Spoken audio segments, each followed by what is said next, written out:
Hey, what's up, everybody? Good morning and happy Wednesday. Making a turn on this work week of ours. Appreciate you making us a part of your start. If you're already up and at it, whether you're listening on the radio dials, 105.1 FM, 790 AM, also streaming it online at sportstalk1051.com. You got your smart devices like your Alexa. Say, "Yo, Alexa, play WAYY." Video streams are also up and rolling here this morning.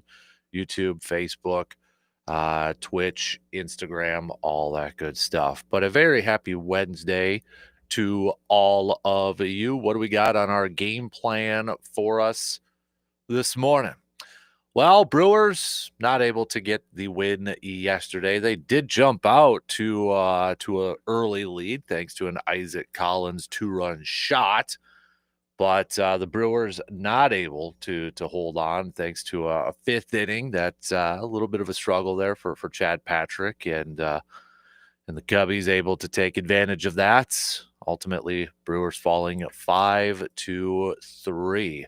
Had the makings of maybe an Isaac Collins game, though. I mean, with his home run and a sweet catch in the following inning out there too. But nonetheless, Chad Patrick picking up his seventh loss of the season, falling to 3-7, and now we've got back-to-back games where he's given up at least more than 3 earned runs after starting the season off, where he didn't have a single game of giving up more than 3 earned runs.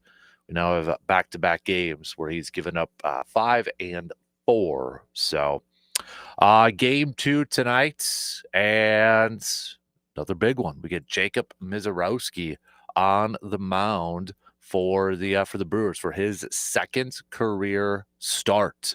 So we'll see what the youngster has in store. Jamison Italian going for the Cubs, who's 7-3 so far this season, but maybe some optimism going up against Jamison. We'll tell you a little bit about that and kind of break down the matchups coming up here in just a little bit as we get set for game 2 of this series. So we got that on the docket. Plenty of baseball talk throughout the morning here. And speaking of baseball talk, the Twins falling last night to the Reds, and the Express splitting a doubleheader against Bismarck in Bismarck yesterday. They got another game against Bismarck tonight.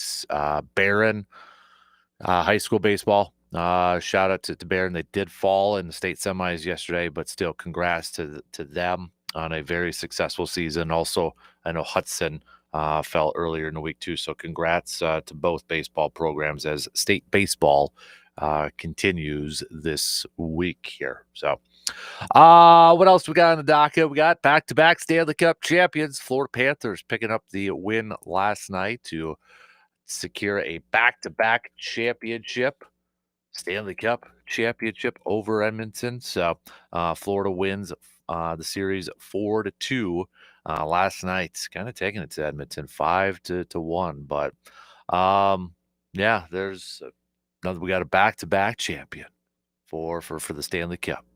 No NBA game tonight, so we'll see it tomorrow to see if the Oklahoma City Thunder can join the Florida Panthers as champions of their respective seasons. So, what else we got on the good old docket here this morning? We'll talk a little green and gold. There's a really good piece by Matt Schneidman from The Athletic. And as we know, starting next month, there's going to be a changing of the guard, a changing of the leadership in Green Bay, and must have made the new president, the incoming president, Ed Policy, sat down with some local writers and such, and did some local media work the other day.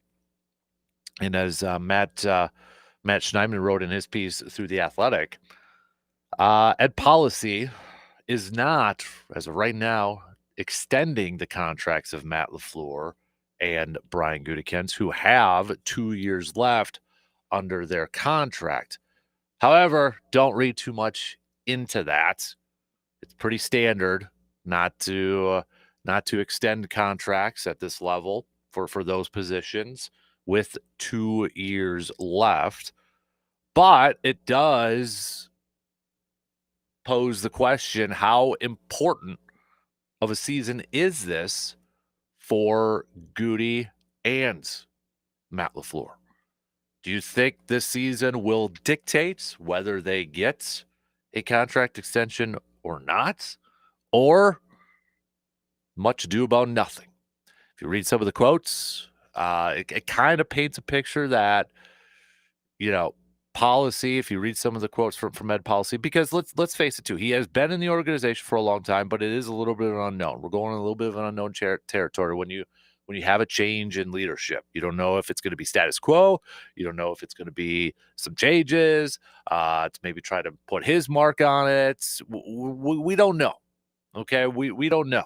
We can take these quotes to heart. We can take them with a grain of salt, whatever the case may be. But we don't know. But you listen or hear or read some of the quotes from Policy. For one, he is not in favor of having people enter their final year of a contract. So, on one hand, that signals, okay, after this year, they'll probably get an extension. If it's, not a 2-year one, probably after this season. But I still think it bears the question, does the season kind of approve it type of thing for LaFleur, for Gutey? Or is that a little bit of an over-exaggeration? What do you think? I want to hear from you, Packers fans. All right. Hit me up with a text, 715-830-1912 on that Shoe Doctors bullpen line, or you can comment on video streams or hit us up on the social. So we'll chat a little bit about that coming up here. What else do we got going on here? We're going to talk a little stock reports, whose stock is up, whose stock is down. So you can make your selections for our stock reports, whose stock is rising, whose stock is falling. If you want to participate in that, let us know as well. We'll do a little trash talk. It is a Trash Talk Wednesday. So if you want to do a little friendly trash talk, friendly banter about your rival or whatever, now is the time you can do that. Today is the day you can do that. So make it appropriate so we can mention it on the air, okay? Make it appropriate so we can share it with the rest of the class here this morning. So we'll hit that up as well. Best ones I'll read off on the air too. And if you're gonna make some appropriate comments in it too. So it's a family show, all right? Family program here. So, but that's kind of your game plan for us this morning. We'll lead off talking a little bit about with the Brewers last night falling to the Chicago Cubs 5-3, losing the lead that they had last night. So now we got game 2 of this series with the Mizz taking on Jameson. Mizz making his second career start. Jameson 7-3 with a 3.48 ERA with Brewers lineup. Got there's a few guys on here with quite a bit of experience going up against him. But you look at what Jameson has done as of late here for the Cubbies, and he's off to a pretty darn good June. And in 3 games in June, he is 3-0 with a 2.29 ERA. In fact, he has won his last 5 games. This is the run he's on. The last 5 games he has pitched in, he has won. So 5-0 in the last 5. That's not too shabby. Not too shabby. But you would look at and the guy eats innings too. He eats some innings. He can go deep in today's game standards. So let's break it all down. Let's preview all that. All right, we'll recap last night's loss and look ahead to game 2 of the series. Can the Brewers tie it up, or can the Cubbies at least secure a series win with a W tonight? Send me your picks. We'll get to those a little bit later on, of course, but might as well send those on over right now. All right. We'll get things rolling here in just a couple minutes with the leadoff coming up after these quick words.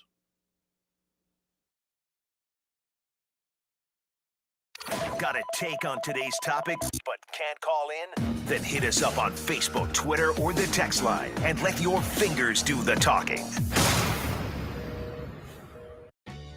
Do you have damage to your roof or exterior of your home or pole shed? Call the local experts. Call TF Exteriors now, 715-864-3876, your trusted partner for superior roofing solutions. Whatever you need done, locally owned and operated. Call TF Exteriors or go to tfexteriors.com. Free estimates, works with insurance, family owned, specializes in steel, siding, shingles, and gutters. That's tfexteriors.com. When you're in the business of building the future, why rely on yesterday's internet technology? 100% fiber internet from TDS is engineered to handle industrial strength demands with turbocharged symmetrical speeds and 99.9% network reliability. Get internet that keeps your business light years ahead. Upgrade to cable-crushing TDS fiber internet. Strong enough for your business, strong enough for you. Learn more at tdsbusiness.com. Internet speeds are up to and not guaranteed. Subject to availability. Terms and conditions apply. See website for details. My part-time service in the Army National Guard makes it possible for me to be more for the community I call home. My training helps me at work when I lead by example. My service in the Army National Guard allows me to keep my community and those I care about safe from threats. Learn more about how you too can live and serve part-time close to home by visiting nationalguard.com. Sponsored by the Wisconsin Army National Guard, aired by the Wisconsin Broadcasters Association and this station. If you're looking for great deals and friendly service in Eau Claire, you've got to go check out Mike's Star Market. I've been shopping there for a while now because they always have fresh produce, quality meats, and everything that I need, all at the prices that won't break the bank. Mike, Sarah, and the entire staff are so helpful, and they've got so many different flavors of brats that I don't know if I can even try them all. For a local market that feels like home, head on over to Mike's Star Market on the west side of Eau Claire at 2238 Heimstead Road in Eau Claire. Thy ticket, Lady Jennifer of Coolidge. Well, many thanks, good sir. Here'th my Discover card.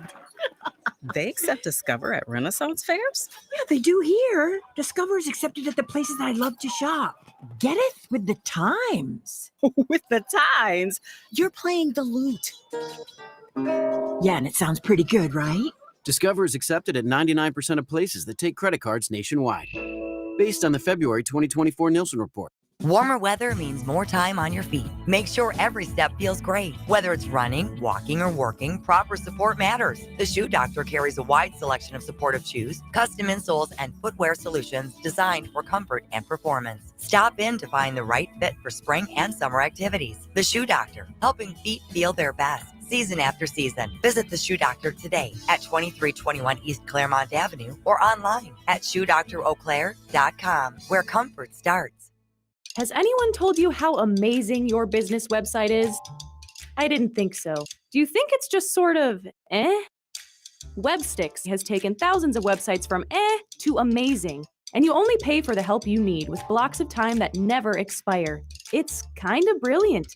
Websticks. Find out more at websticks.com. That's websticks with an X.com. Stunning sights, more clicks, web support from Websticks. We all hear the radio ads about the IRS. They tell you to be afraid, to be scared, and they try to frighten you into calling. I'm not here to do that. Tax Relief Advocates is different. TRA is here to tell you that if you owe money to the IRS, whether it's $5,000, $50,000, or $500,000, we have a solution. It doesn't matter if you're sitting in your car, at work, or with your kids. No matter where you are, call now. 800-498-6548.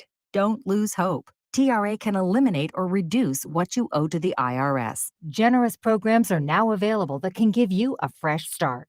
Our passion is taxes and helping individuals fix their IRS problems. We have over 1,000 five-star reviews on Google and an A+ with the Better Business Bureau. You don't need to be afraid of the IRS any longer. End your tax nightmare today by visiting us online at tra.com or call 800-498-6548. That's 800-498-6548. Tax Relief Advocates. Real solutions for real people. If your home's exterior sustained damage in the recent storms, Walker Roofing and the reliable crew can help. Walker Roofing takes the hassle out of the insurance claim process. Walker Roofing has you covered. WalkerRoofing.com. Broadcasting live from the TDS Sports Talk 105.1 studios, it's the Dan Kasper Show.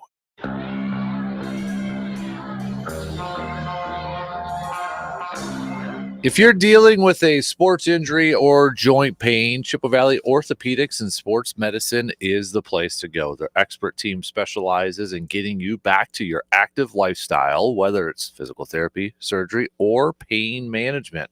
With advanced care and personalized treatment plans, they're committed to helping you heal right and fast. For expert orthopedic care that you can trust, visit Chippewa Valley Orthopedics and Sports Medicine.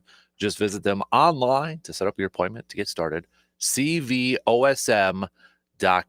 And don't forget, if you ever miss part of our Inside the Training Room segments every Friday morning with Dr. Crow, they are a part of the Man Cave podcast. You can check that out wherever you get your podcasts, like Apple or Spotify, even on YouTube. If you have Apple or Spotify, if you could take a few seconds, even if you don't listen to the podcast on there, I am asking for your help.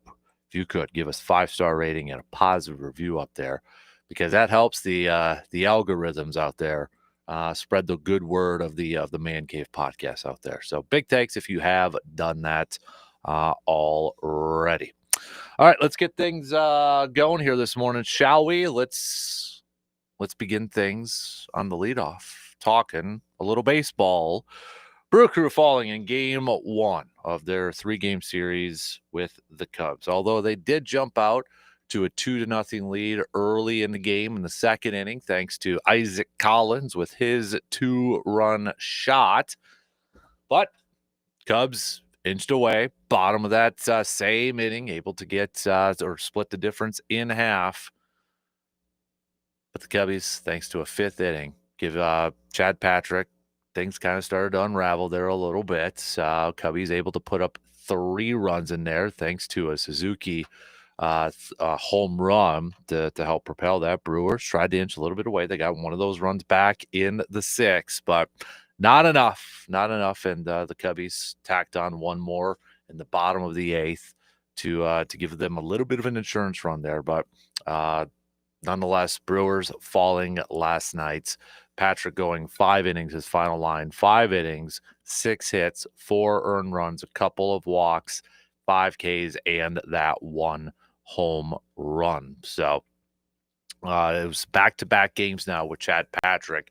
After starting off the season with not giving up more than 3 earned runs in any start, he has now gone back-to-back games where he's given up 5 runs and now 4 runs. So a little disappointing in that aspect. But the Brewers' offense had chances. I mean, there was multiple times in the game last night where they had 2 runners on base, just could not get any more runs across the board. 1 for 10 last night. 1 for 10 with runners in scoring position, leaving 9 total left on base. So runners left in scoring position with 2 outs. Hoskins a couple times, Collins, Frelick, Contreras, Yelich. I mean, a lot of those names on there too that you would expect.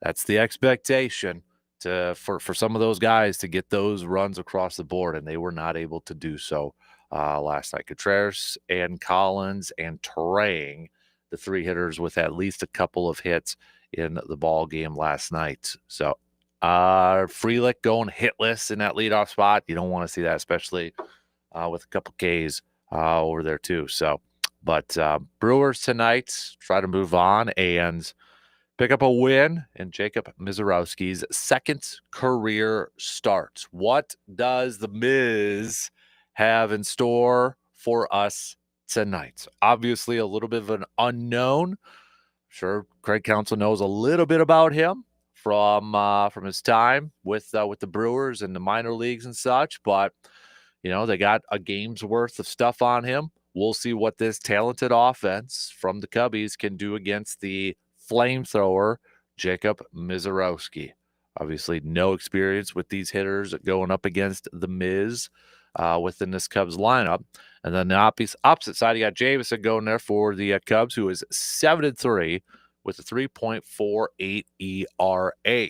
And as we noted, he has been pitching incredibly well as of late. When you break it down and you look at it, what he's done not only in June, but even his last couple of starts in the month of May, last 5 games, he has been 5-0. 5-0. We look at just what he has done in June, 3-0 with a 2.29 ERA. And the guy has been eating some innings. When you look at it, even going back to with this winning streak that has started for him back on the 20th against Miami. He went 7 innings, just giving up 1 earned run, which was a home run. Then on the 26th, 6 1/3, 1 earned run was a home run. June 1st against Cincinnati, goes 6 1/3, 2 earned runs. Detroit against one of the best teams, if not the best team in all of Major League Baseball, back on the 7th, 7 innings, 1 earned run. And then his latest outing against Pittsburgh, 6 1/3, 2 earned runs. So, yeah, based off how well he has been pitching in these last few games, and even throughout the season, I mean, if you want to go back to, April, he in 5 games he's got 1 win, but a 2.76 ERA. So, I mean, this has been a guy that has pitched very well throughout this whole season. So it's going to be a tough, based off that, it'll be a tough test for this Brewers offensive lineup that we know all too well they could get, or they're not consistent at all, and they struggle quite a bit maybe to produce some runs. Maybe the one hope, the one glimpse of positivity that this Brewers offense has, if we got to look for something, is some guys on this lineup have had good career numbers going up against him. Cheerio in 10 career at-bats, sitting .500 with a 1.400 OPS, including a home run. Frelick, 14 career at-bats, 286, 619. Hoskins, couple home runs and 11 career at-bats, 364, a 1.326 OPS. Terang, 16 career at-bats, 250, 713. Yelich, by far the most career at-bats, and very good numbers against him too. 33 career at-bats for Christian Yelich, couple home runs, 303, 876. Now, for what it's worth, there's also a guy like Contreras with 19 career at-bats, but has struggled against him. 19 career at-bats, just a 105 with a 255 OPS. So, what will play out? Is it going to be the guys like a Yelich who has, in his career, hit against him very well? Hoskins, Frelick, Cheerio. Will those guys rise to the occasion and help out this offense and give them some production? Or will it be Jameson continuing the high level of play that he's been given the Cubs, not only as of late, but throughout the majority part of this season? Which one's going to play out here? I think if you did a poll, there's probably, I don't want to speak for everybody, but I would imagine if we did kind of an informal poll, there was going to be probably more votes or more confidence in that. It's probably going to be James, because there's just not a lot of confidence, if any, right now surrounding this Brewers offense at this point. I mean, it's not great numbers. Yelich, you're looking at his numbers too, and it's kind of a little bit all over the place here. You look at his last 115 at-bats, and the guy's actually hitting 278, which, I think a lot of us would take that for Christian Yelich. You break it down a little bit further, 55 ABs, he's actually hitting 345. But as of late, he's kind of cooled off a little bit. 27 ABs, just 259, and an on-base of a 286. So, really got to hope that Christian Yelich tonight, considering his history going up against this Cubs pitcher, that maybe he could break out. Maybe he can have himself one of those games tonight where he kind of helps lead this offense. Contreras too. I mean, he's His last 55 at-bats, just 236. Break it down a little bit further, 24. He's only hitting 208 at this point. Obviously, you look at what he has done so far this season, just 241. On-base percentage is pretty similar to his career averages. He's hitting 350. He's a career 357. OPS is 100 points down from his career numbers, too. This year, he's a 703 with an 807. Average, you're talking about 30 points below his career averages. So, did have, again, a couple hits last night here, but historically has struggled. We need to see some of this production from the top half of this lineup. Kick it into gear here. We need to see this top half of this lineup lead this group to get things going. Frelick needs to be that table setter. Okay, I know he had a hitless night last night. He has been their most consistent offensive player in terms of getting on base. Jackson Chirio in his last 30 ABs has been hitting 300. We just need it all to kind of come together for this Brewers offense. We need everything to come together. And I think going up against Jameson tonight, we got to be aggressive. And we got to make sure, for crying out loud, when you have opportunities to score and you've got runners in scoring position, you've got two on. Let's try to come away with some runs, for crying out loud, okay? Because last night's game was the perfect example. You just let them hang around. Let the Cubs hang around a little bit. You jumped out to a nice early 2-0 lead. And you had opportunities to add more runs. But you just let them hang around. And ultimately, they took advantage of that. They took advantage of some mistakes by the Brewers. That offense, that order, that batting lineup is just too talented for the Cubs to let them just, sit there, hang around, and have too many opportunities. I mean, credit to Tucker. I mean, Tucker was just seeing the ball incredibly well last night with his 3 hits. I mean, the one that I think almost everybody thought was a home run. If you'd have hit that, then you're like, oh, dude's triple away from the cycle. But, I mean, he is such a threat up there. And then you got Suzuki, who, I mean, hits the home run after that anyways. Pete Crow, Armstrong. You got Swanson, who I know isn't putting up numbers that they're expecting from him. But still, you look at this top half of this lineup for the Cubbies, and it's incredibly talented. You can't just expect to have a 2-0, 2-1 lead and hold on to it. The offense has to step it up and help out and take advantage of opportunities when you have them on base, when you've got multiple runners on base to get them across, especially going up against an offensive team like the Cubs. I'm curious to see how this thing goes tonight, especially with Mizz on the mound. With his second game, all right, got the butterflies of his first career appearance out of the way. But now you're going into Wrigley, and now you're going up against an offense like the Cubbies. Is he going to be able to overpower them with his stuff? Will the butterflies start to eat at him a little bit? What's going to be the Cubs' offensive approach going up against Mizz? Are they going to be aggressive after him?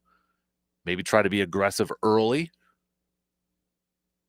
I'm kind of curious to see what that game plan is going to be, but this top half of this lineup, they've got to be able to give him some run support. And I think they've got to be aggressive in this game early too. Rhys Hoskins, this is a guy who is we got to kick it into gear here a little bit, especially if he's going to continue to hit in the middle of that lineup. Yes, he's got his 10 home runs. He's had double-digit home runs, okay? But you look at what have you done for me lately? And Rhys Hoskins has not done a whole lot as of late. His last 105 at-bats, 210. 210. Does have 6 home runs, but 210 and an on-base of 289. And it's gotten worse as of late. Last 50 ABs, 120 and just one home run. And then his last 24 at-bats, 083. 083 with a 185 on base, and he's slugging 208. I mean, last couple games he's gotten on base because of a hit by pitch and that, but I mean, we need more power from him. To put this in perspective, you know who's hitting better as of late? For all of the complaining that we've done about him, Joey Ortiz is hitting better than Rhys Hoskins as of late. Now, I'm not going to say that Joey Ortiz is I'm not saying Joey Ortiz is a better offensive player than Rhys Hoskins, but when we look at what have you done for me lately, Joey Ortiz has been a better hitter than Rhys Hoskins. If we kind of do a side-by-side comparison, I mean, it's still not great numbers from Joey Ortiz, but that's where we're at. Last 44 at-bats for Ortiz, 227.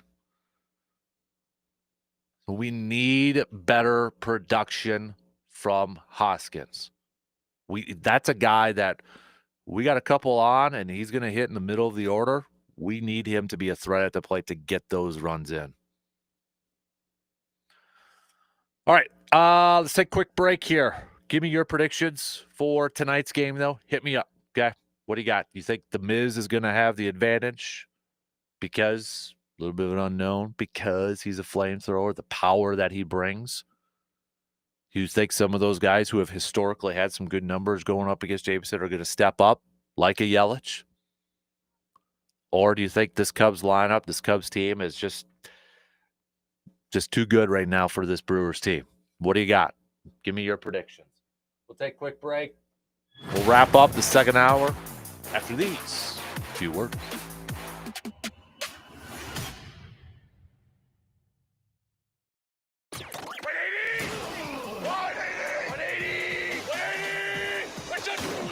The Dan Kasper Show will be right back. When it came time to update the floors in my home, I wanted to make sure I did it right. So I went where I knew I would be taken care of, and that's Carpet City Flooring Center in Eau Claire. From the moment I walked through the doors, I could tell this place was different. No pushy salespeople, just a knowledgeable, friendly team ready to help you out. They really took the time to listen to what I wanted, helped me compare options, and showed me flooring that actually fit for my style and my budget. The selection, massive. Carpet, luxury vinyl, tile, you name it. Whether you're remodeling one room or your whole home, they've got you covered. And let me tell you about the install team. They were awesome as well. They were on time, respectful of my home, and the results were spot on. Just beautiful floors that made my space feel brand new. So if you're thinking about new flooring, don't overthink it. Trust the place that I trust. Carpet City Flooring Center in Eau Claire. Local service, expert advice, and floors you will love for years to come. Visit Carpet City Flooring Center today at 3109 East Hamilton Avenue in Eau Claire.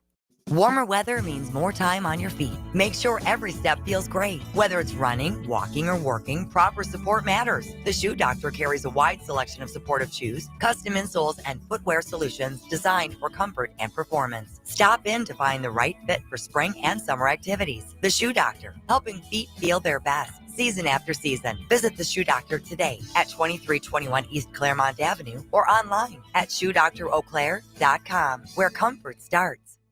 Has anyone told you how amazing your business website is? I didn't think so.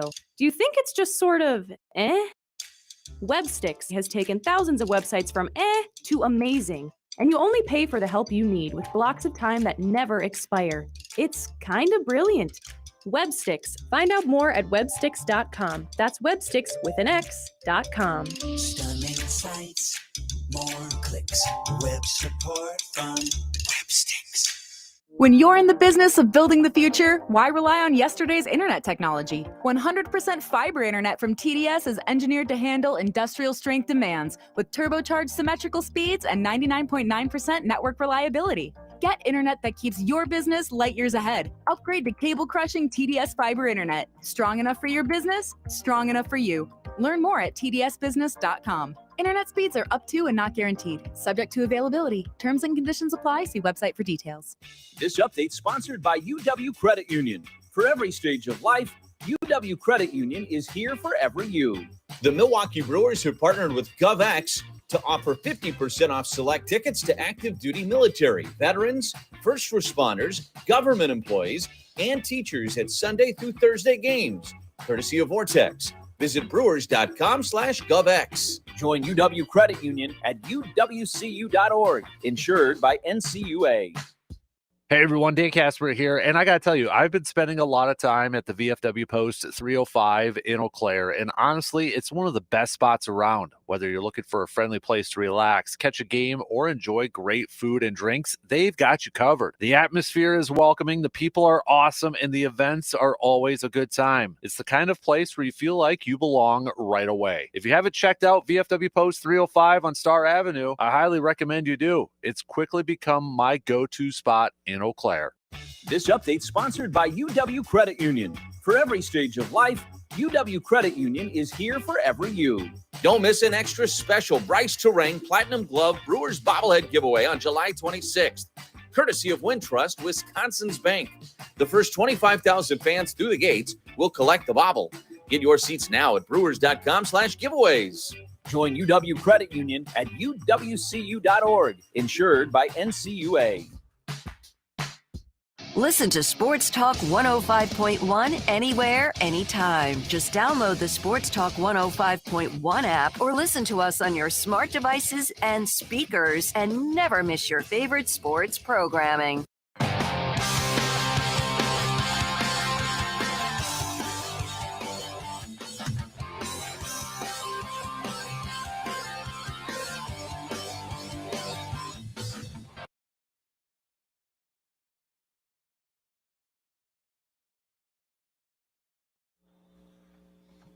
Mark your calendars, people, because coming up next weekends at our good friends, the VFW Post 305, located on Star Avenue. You can join them for Yappy Hour, Sunday, June 29th, from 3 to 5 p.m. at the patio, that beautiful patio at VFW Post 305. Humans, $20 per person. The pups, the dogs, they're free. It includes a couple drinks, an appetizer platter, and a free homemade dog treat.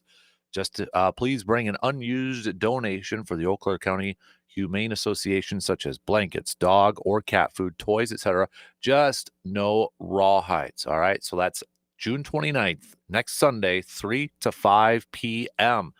And then if you don't have any 4th of July plans, now you do, because you can join the VFW Post 305 and Hannah Storm as they rock the pavilion this 4th of July. Party starts at 4 p.m. Hannah Storm will be taking the stage at 5 p.m. Drink specials as well as flip-flop chicken. Come on now. Who doesn't love a good flip-flop chicken in summer? You know what I mean? So mark those calendars. VFW Post 305 is always doing something fun. Always got something going on. A bunch of different stuff always going on too. So Donna does a fantastic job. The entire staff does just an absolute fantastic job over there at VFW Post 305. We'll get back to some more baseball talk coming up here in just a little bit. Donnie says, good morning, Dan. For the Brewers to basically have a runner on second base every inning and lose the way they did is just disappointing. At this point, don't really know the character of this team. Switching gears here just for a little bit to close up the first hour. So we know the Packers going to be changing their leadership next month. Ed Policy is going to be the new president of the Green Bay Packers, excuse me. So we know that's coming. And there's, I think, a little bit of an unknownness to, okay, will there be dramatic changes? Will there be any changes at all? Now, Ed Policy, it's not like it's different a little bit in the sense. So let me back up for a second. Mark Murphy obviously came in from outside the organization, right? So he was a newbie coming in and such, but really didn't do anything different right away, right? Didn't all of a sudden bring in a new head coach or a new general manager or anything like that. Now, Ed Policy has been with the organization for a while. So, I mean, he's began his tenure 13 years ago. So he's been around for a hot minute. But he had some interesting stuff to say yesterday when he was talking with some local media members and such. And there's a good piece by Matt Schneidman from The Athletic on there. And essentially, the Packers will not extend Matt LaFleur or Brian Gutekunst. However, don't read too much into the headline. Don't read too much into the headline. Because in the same breath, Ed Policy says he is, quote, generally opposed to the head coach and general manager working with just 1 year remaining on their deals. He said, quote, that creates a lot of issues. I think normally you have a pretty good idea of where that relationship is going when you have 2 years left. Not always, but normally.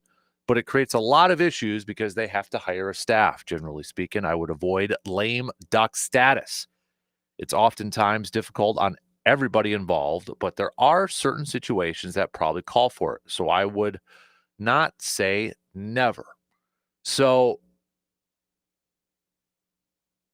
again, he's not going to, it's at this point, extend them, which, as Schneidman notes too, that's standard in NFL circles. That's standard. So again, don't read too much into it. All right. It's standard for a lot of teams for those extensions when there's still 2 years left to not extend them. It seems like after this season, those extensions will come.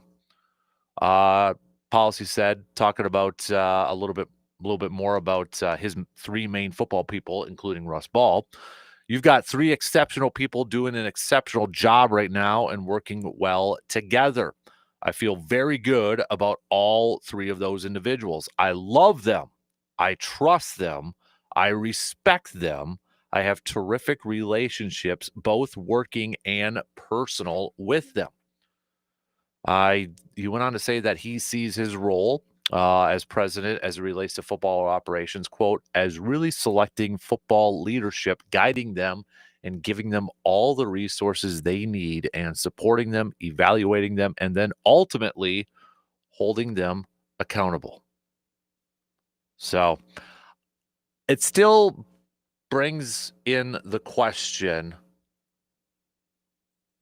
is this, how crucial of a season is this for Gutey and LaFleur? I mean, from everything that Ed Policy is saying there, and from everything that's kind of already transpired, it seems like a foregone conclusion that, okay, those two guys are going to get, or three guys, if you will, are going to get contract extensions if they're all tied together at the hip in terms of length. But what if something just catastrophic happens this season? Not injury related. You know, for the most part, they're healthy, but they miss the postseason. They only win, let's say, 5-6 games. Something really, really bad. Could there be a change then? How important is this year for Gutey and for LaFleur? Or maybe it's not.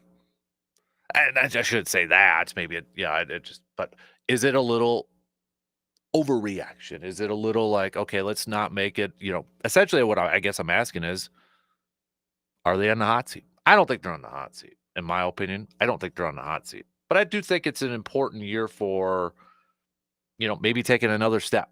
I don't think just getting to the postseason and having a quick exit in the wild card, isn't really that acceptable. Now, I don't think they would get fired if that was going to be the case again this year, but there is a higher standard.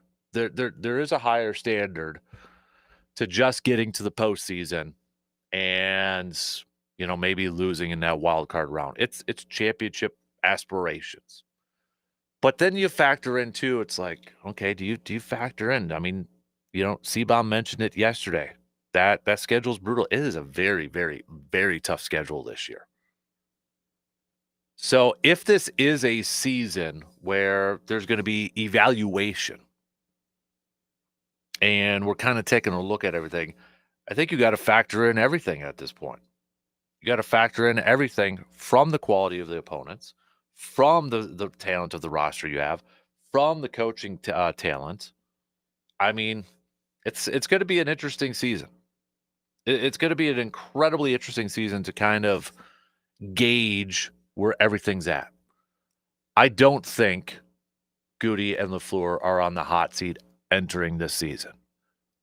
And I think what's going to happen is a lot of people are going to see some of these headlines, and that's what they're going to assume that some people are saying, and maybe that's what they'll say themselves. I don't think that's the case at all.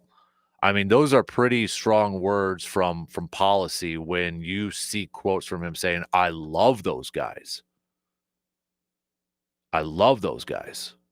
But as he also says too, it's about wins and losses. Let's be real. It's a business. It's about wins and losses. And really, how many times have we seen it too? You know, even if a coach gets an extension, does it really stop a team from moving on for them after a year? No, it doesn't. It doesn't. So, but again, to kind of bring it back full circle here, I do think it's an important year for,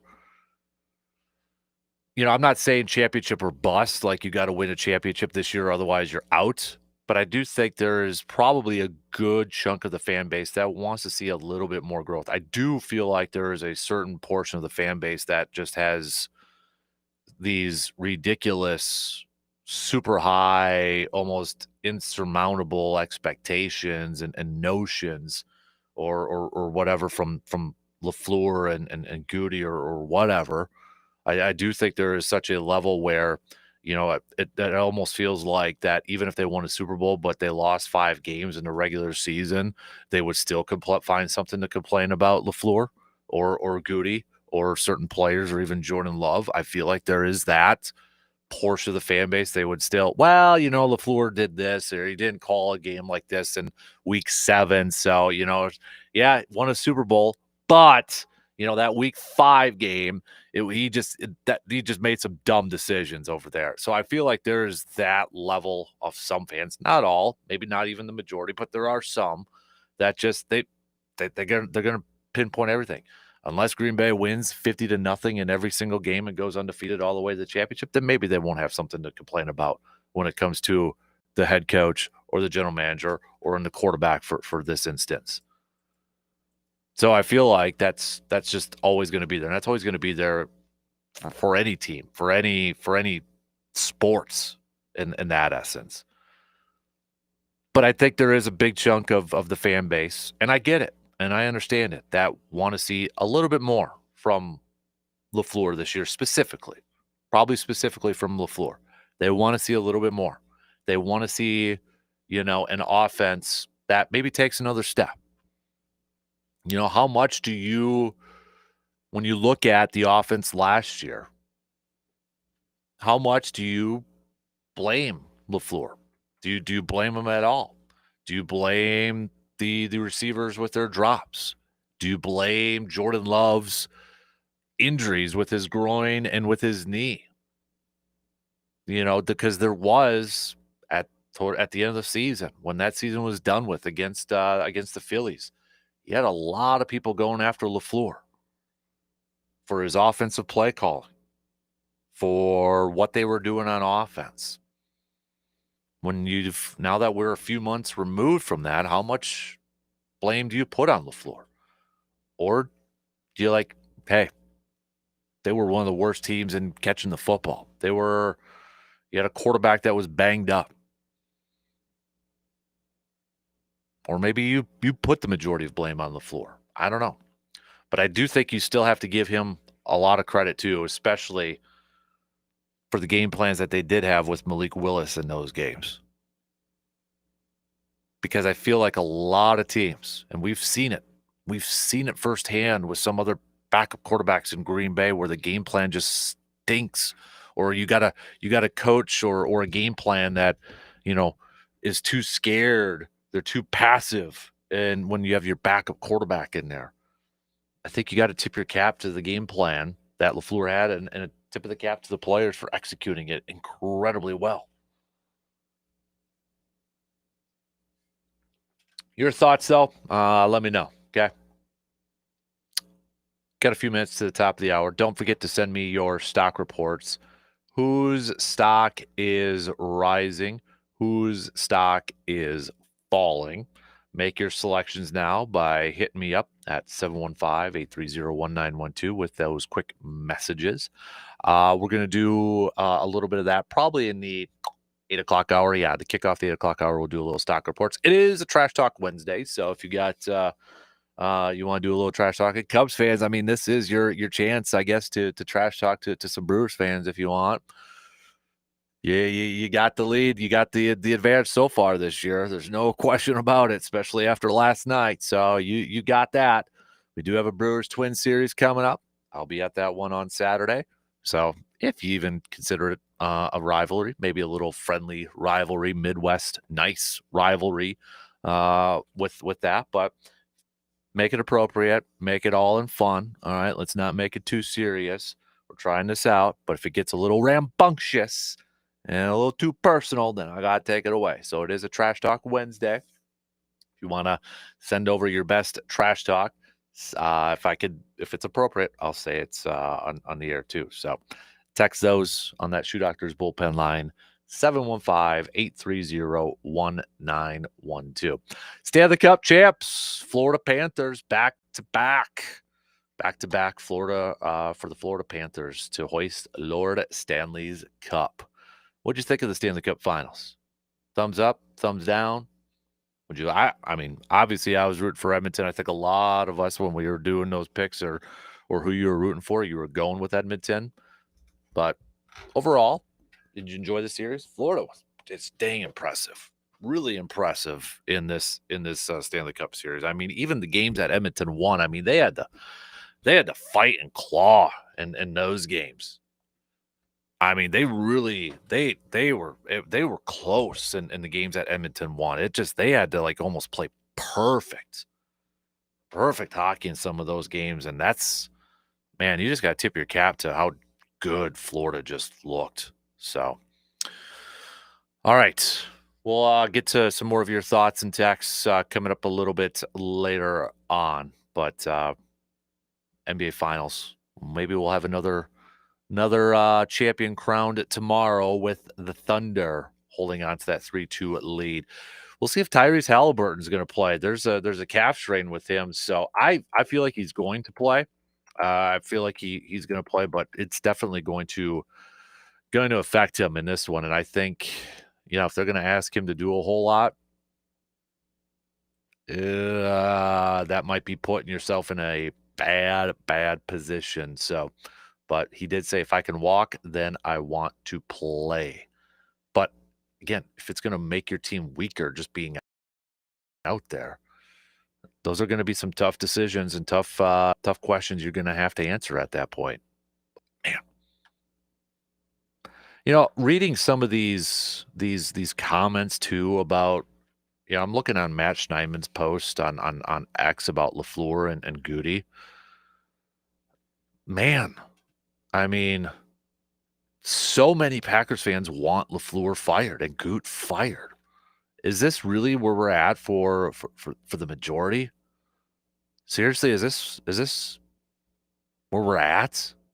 Man, I don't get it. I don't get it. What up, Morgs? I got a bat, so you better behave right now. What are you holding a bat for? You're poised though. I like holding baseball bats sometimes. Okay. It's my kid's bat though, so. Is it Lucky Bat so far this year? No, it's not. He's having some issues, so we got. I'm making him when he comes in here, he's got to hold it and carry it so he gets used to it. Maybe a little bit of the weight distribution. So, okay. Yeah.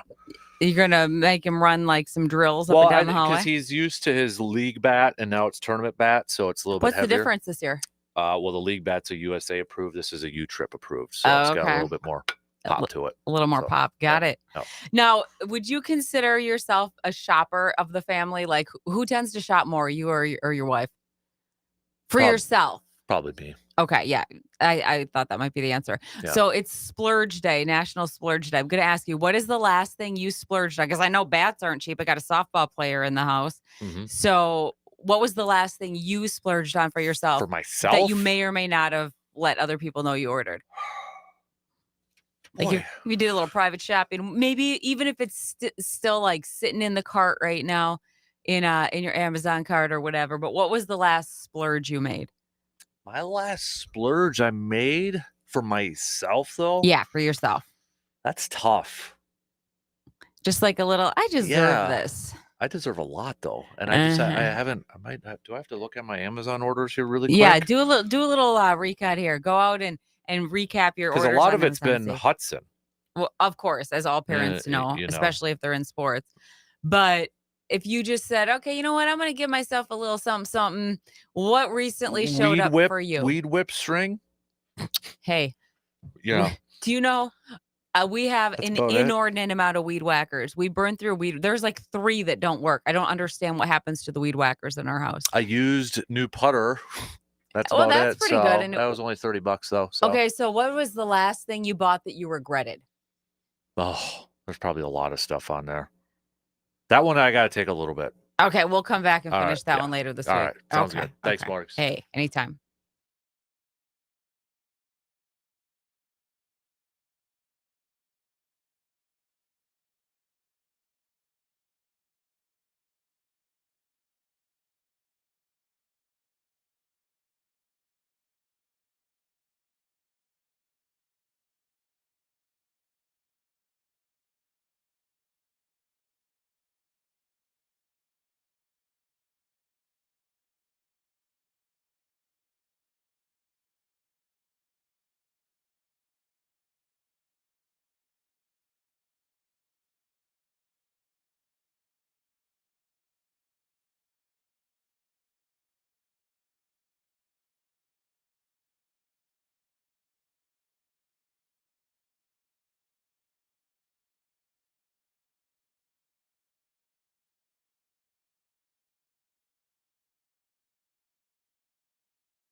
All right, here we go. Second hour kicking off on this Wednesday morning of June 18th.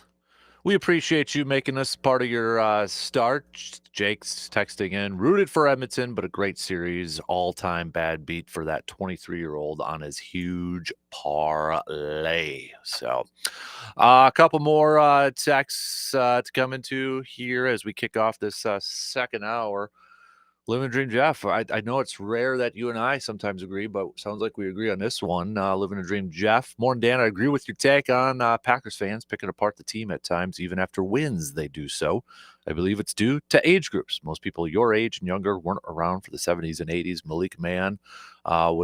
Magic Man was the first time I recall the Packers even getting into the postseason. Seabaum also says, for those that want Gutey and or LaFleur fired, I'll just say go away. Can't say, I don't know if I can get away with saying that word.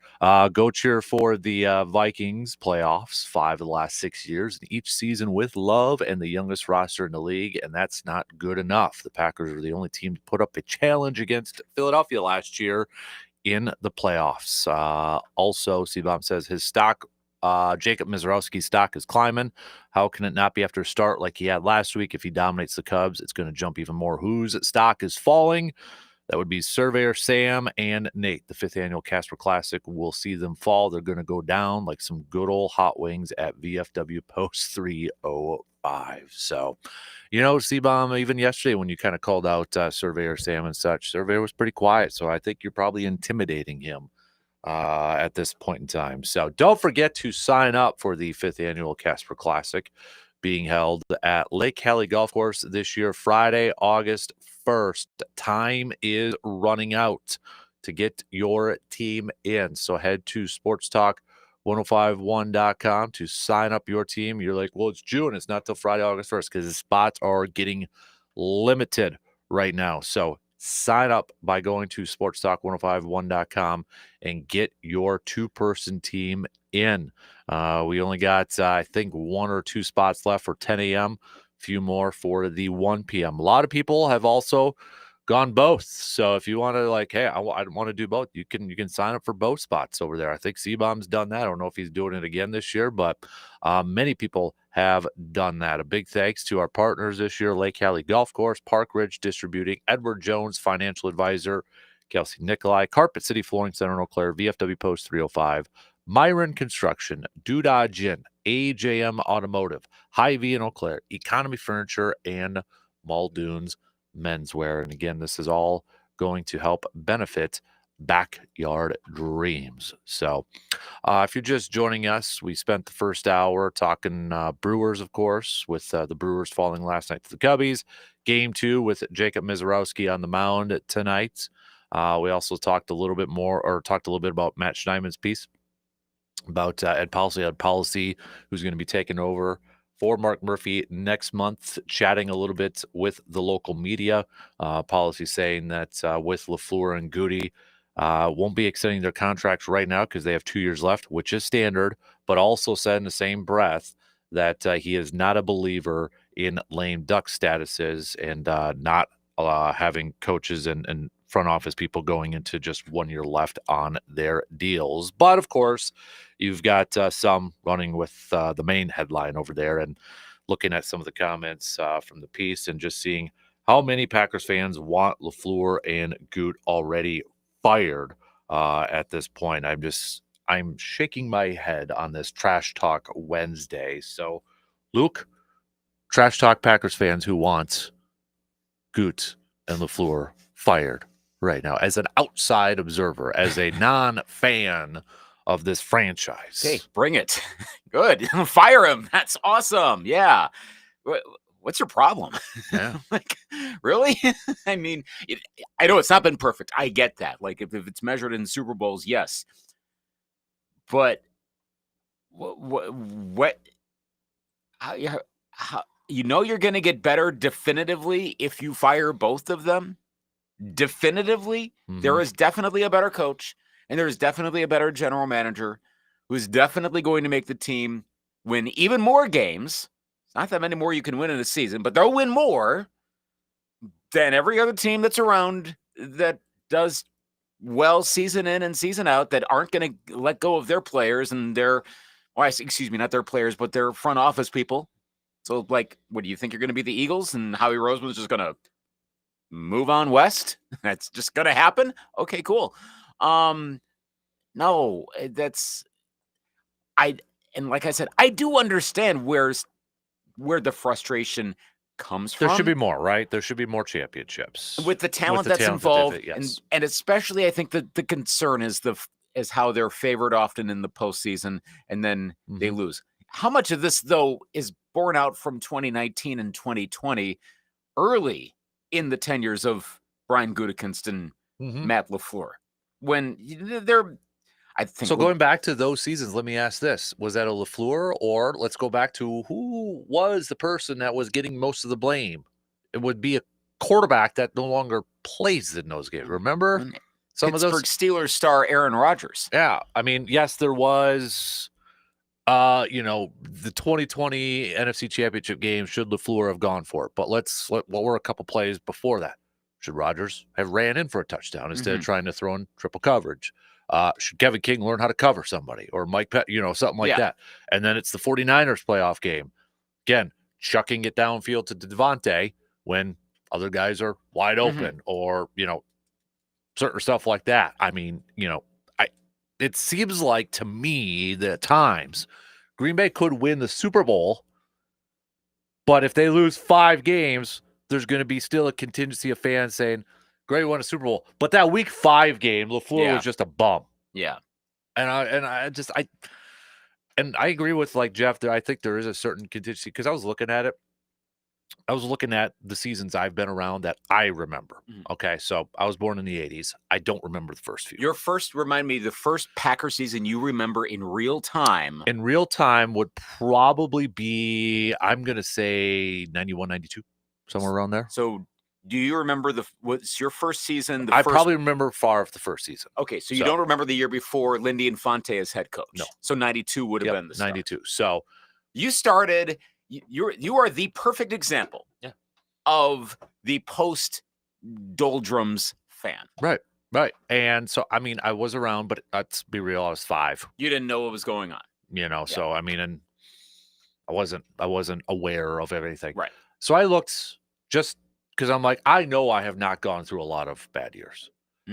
The worst year, just record-wise, was 2005. Right. 4-12. And that was Mike Sherman's final year.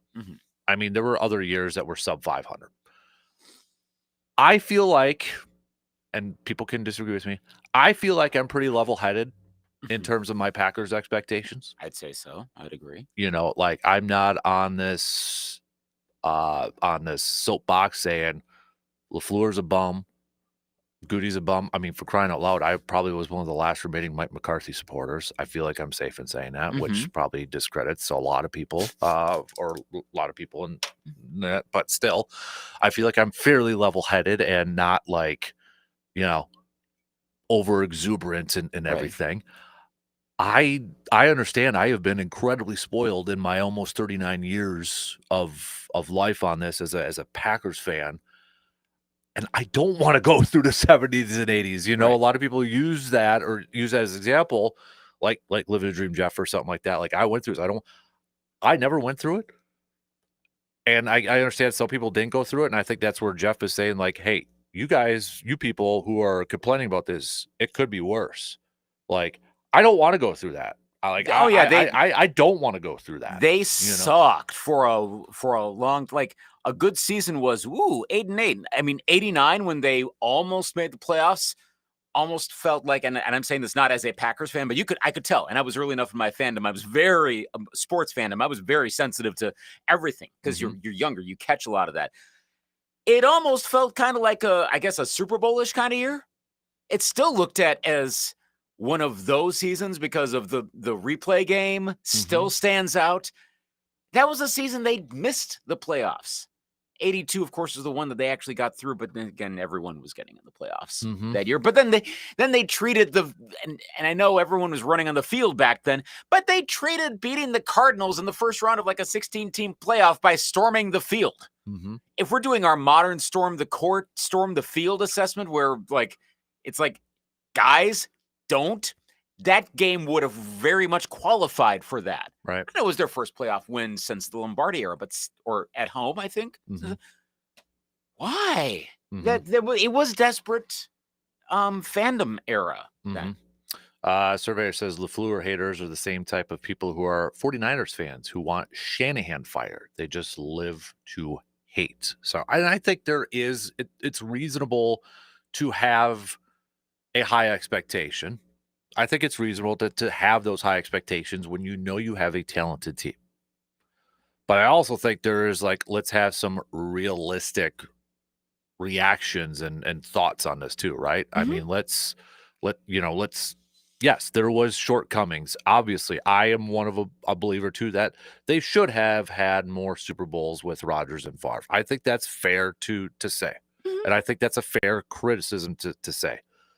But I also think it's kind of, asinine to also say, kind of give the impression it's been a dreadful 30 plus years.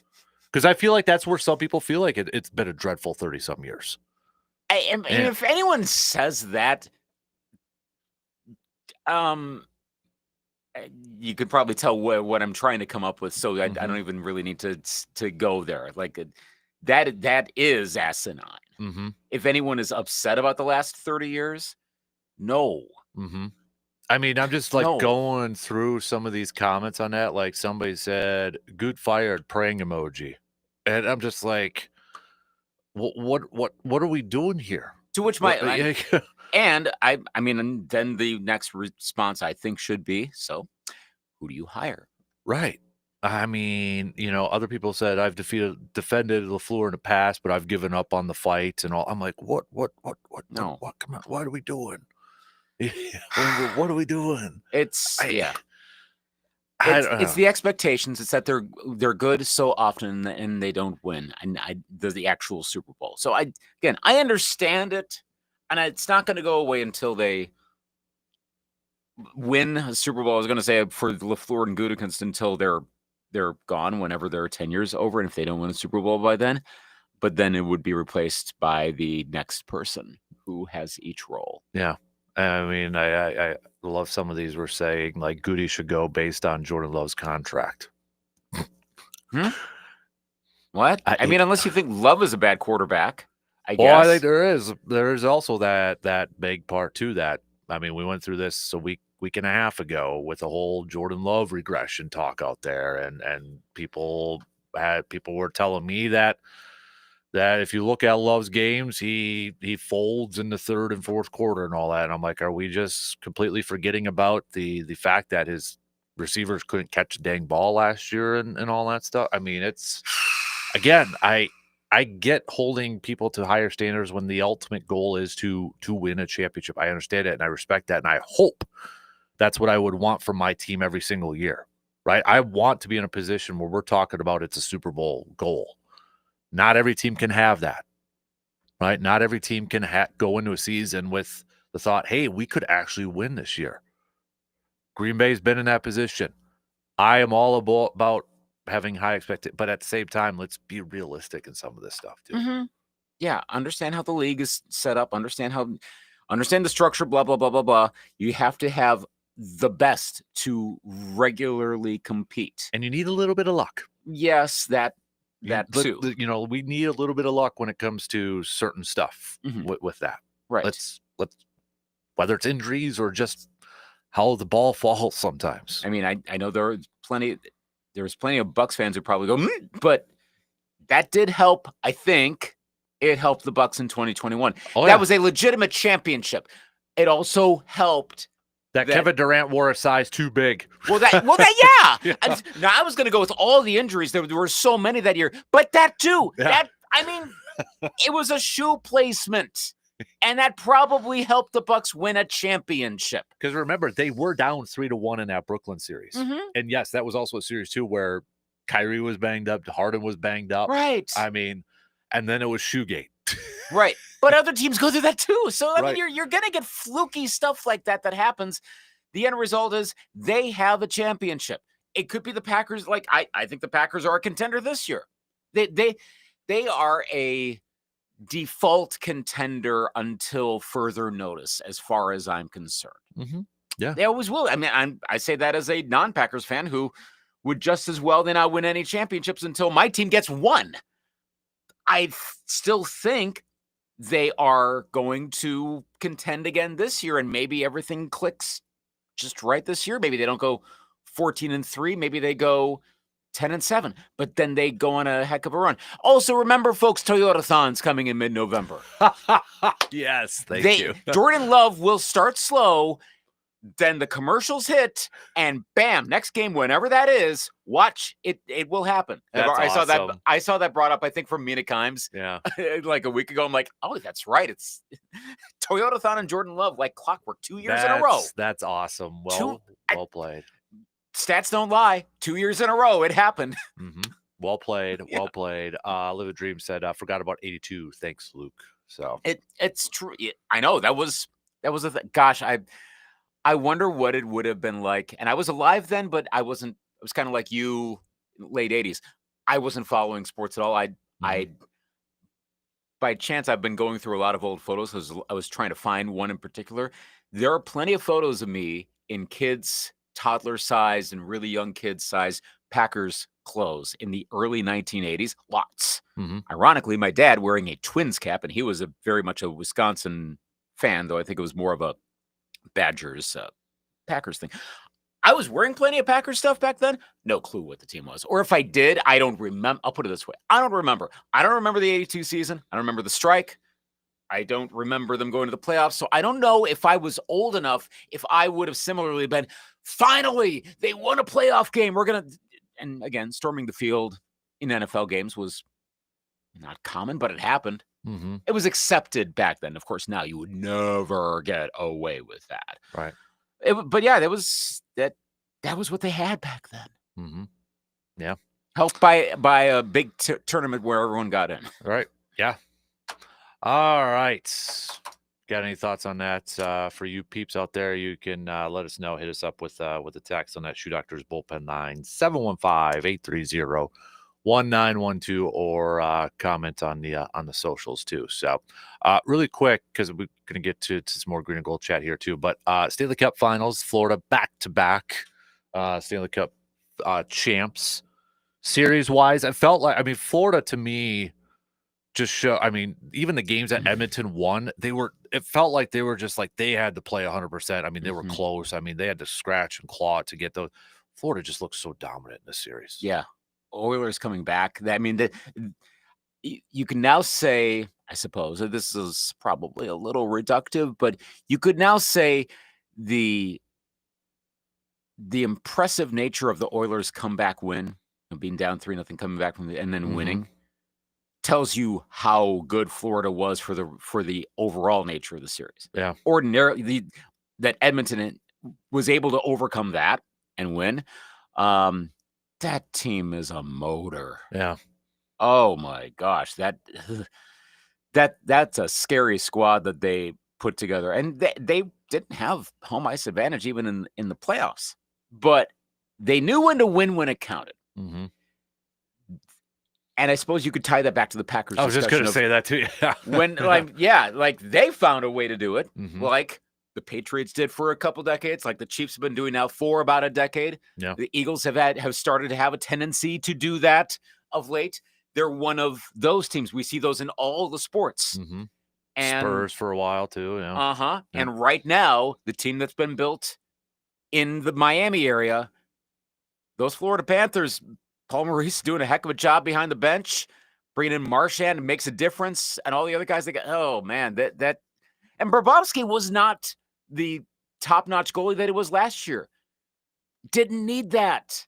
When you got Bennett scoring, I know they had an empty net last night, but what was it, 3 or 4 goals? How many did he score last night? It was a lot. Yeah. That is like they're another one that's earned the benefit of the doubt now. Mm-hmm. Where I don't know that they're going to three-peat. They may not win another Stanley Cup for a very long time. I want to do the whole, it's tough to do. Well, yeah, cool. They just won back-to-backs, and Tampa Bay before them had made 3 straight. Mm-hmm. And Florida's now been in 3 straight. Yeah, 6 Yeah, 6 Stanley Cup finals this decade, and all have been by the Florida teams. Won or lost in each one. They will be a contender going late for a while until further notice. That was a good team to watch in this one. Exactly. So, all right. And then again, tomorrow is the NBA finals. So maybe that'll wrap up tomorrow night as well. And then we can get really into Giannis offseason and just finalize all that stuff. So no, let's do that today. Yeah. Why not? Because apparently that's what we want to talk about. I will right say now. this, though, really quick. You know, after seeing the Bane trade to Orlando and how many draft picks they had to send, 4 or 5 was it? 5 for I thought it was 4 first-round picks plus a bunch of players. Yes. Players. If you don't get double-digit first-round picks for Giannis, you're self-shorting. You basically have to own a team through like 20 because you can't do in consecutive seasons. They probably have to get enough through like 2041. Yeah. I saw that. I'm like, okay. Like Rudy Gobert, even when you guys traded the Timberwolves, it was like 5 first-rounders or something like that. Okay, Giannis would command more than that. I would way more than Desmond Bane. Bane's good. He's not Giannis. Exactly. So, all right, we got to take a quick break. We'll be back with a whole lot more after these quick words.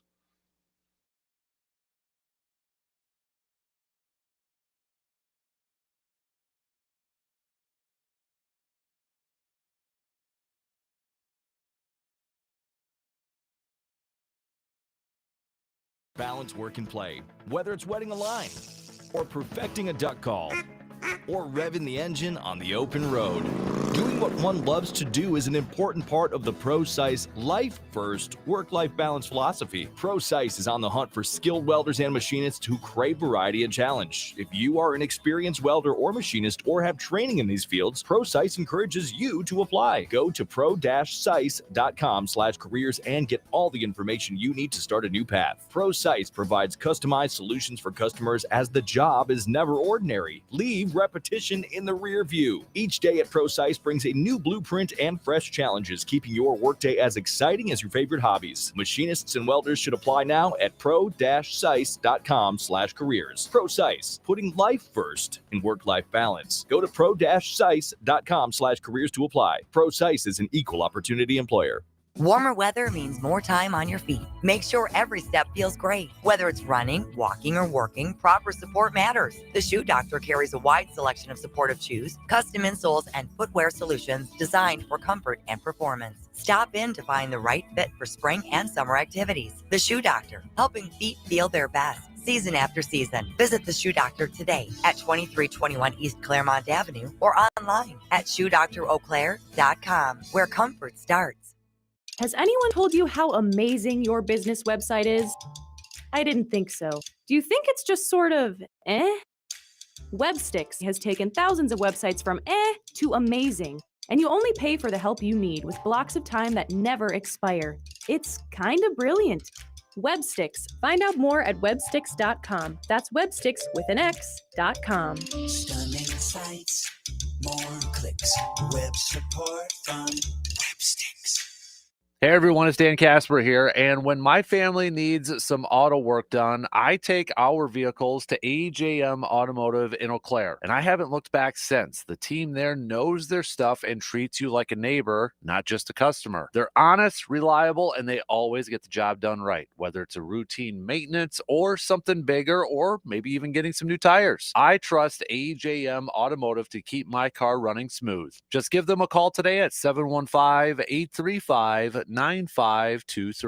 Here's comedian Howie Mandel for hands-free Cozy Fit Skechers slip-ins. Yeah, I'm holding a new Cozy Fit Skechers slip-in sneaker, and first of all, I barely know I'm holding it. It's that light. You see, Cozy Fit is a cool new sneaker where the upper is made of a soft quilted material. It's kind of like a little puffer jacket for your feet, except it looks like a super stylish sneaker. Introducing new Cozy Fit Skechers slip-ins, the latest comfort creation from Skechers. You can find Cozy Fit Skechers slip-ins at a Skechers store, Skechers.com, or wherever stylish footwear is sold. Broadcasting live from the TDS Sports Talk 105.1 studios, it's the Dan Kasper Show.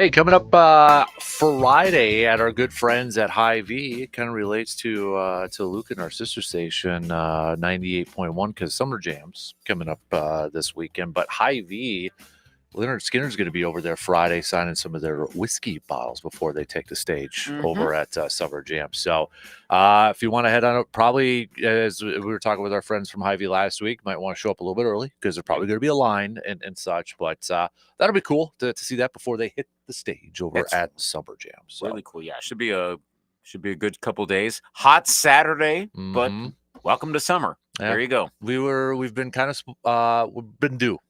With that. So we were talking a little bit off the air because that's Hudson and I are going to the Brewers Twins game on Saturday. So hydrate. Yes. Hydrate a lot with water. Pace, hydrate. So we'll get back to some more baseball talk, some more Brewers talk with the Cubbies. Game 2 series coming at you tonight, and the Mizz getting game 2 with this series. So we'll hit that up along with your stock reports, whose stock is rising, whose stock is falling. We'll switch gears here for a few minutes and talk a little football here this morning. And Joe is joining us. First of all, good morning, Joe. How are you doing? I'm excellent, man. And how was your Father's Day? It was okay. It was good. How about you? It was excellent. I had a fantastic Father's Day with family and friends and steaks and cigars, and it was just absolutely wonderful. Nice. All right. So, hey, now we're in the dead time when it comes to the Packers season and such. But one of the questions I was throwing out to everybody the other day was, what are some of the most overreaction storylines that we've talked about with the Packers, and maybe a storyline that has been maybe a little bit underreaction, if you will, not talked about enough? What has been a storyline this offseason for the Packers that you think people are overreacting to? Christian Watson and that receiver room kind of as a whole. There's a lot of speculation. Is this Romeo Doubs last year in Green Bay? What is Green Bay going to do with Christian Watson? And truly, I'm just going to say this. I think Christian Watson is a guy that this organization loves. And I'm not saying that they don't love Dobbs, but when you look at what Watson brings to the table, and you look at what Green Bay gave up to get him, I think it's a foregone conclusion. I really do. And I think it's been overblown whether or not this guy gets another contract. And again, I think that Green Bay is going to sign a very team-friendly deal with an extension with Christian Watson. So I think that's been overblown. I think that's a story that's been overblown. And I think the underdeveloped or underwritten story is Jordan Morgan. I think he saw a lot of time with the ones at some of the camps, and I think that there is going to be a very serious competition this fall for that left tackle position with Rasheed Walker. So again, I'd go that left tackle position, not enough talked about, and I'd go that wide receiver room, a little bit too much talked about. We were talking a little bit earlier about Matt Schneidman's piece. Ed Policy was talking with the local media yesterday and such, and Matt Schneidman's piece is about Policy right now. Gutey and LaFleur won't be getting any contract extensions. They have 2 years left, but as Schneidman notes, that is very standard across the league. But of course, that's not what Packers fans are looking at. They're looking at the part where it says they aren't getting contract extensions. So, now they're asking, does that mean that they're heading into a must-prove-it year? Now, in the same breath, Policy says he does not believe in a coach or an executive being on a lame duck status in a one-year contract, which kind of sets up that they're going to get extensions after this season, excuse me. But how crucial is this upcoming season in terms of maybe getting those contract extensions for both LaFleur and Gutey? I don't think it's crucial for them. And you and I have had this conversation before. I think this year is crucial for Jordan Love. I think that's where the sense of urgency comes as far as what this year means, because it is time for that jump to make. And again, I don't think Jordan Love had a bad year last year at all. I just think it is time to take the next step. As far as both Gutey and LaFleur, I don't see, unless the bottom falls out of this thing completely.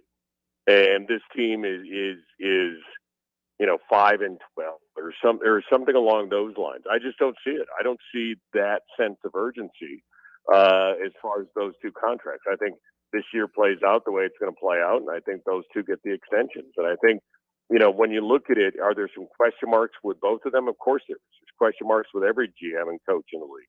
But when you look at the body of work, what they've done, I think it points in all directions that this has been a very successful duo in Green Bay. And so, I thought it was interesting, though, Captain, when you bring up policy and what he was talking about. I think that one of the things that caught Packer fans off guard is the fact one of the things he talked about was one of his most important jobs is keeping the Packers in Green Bay.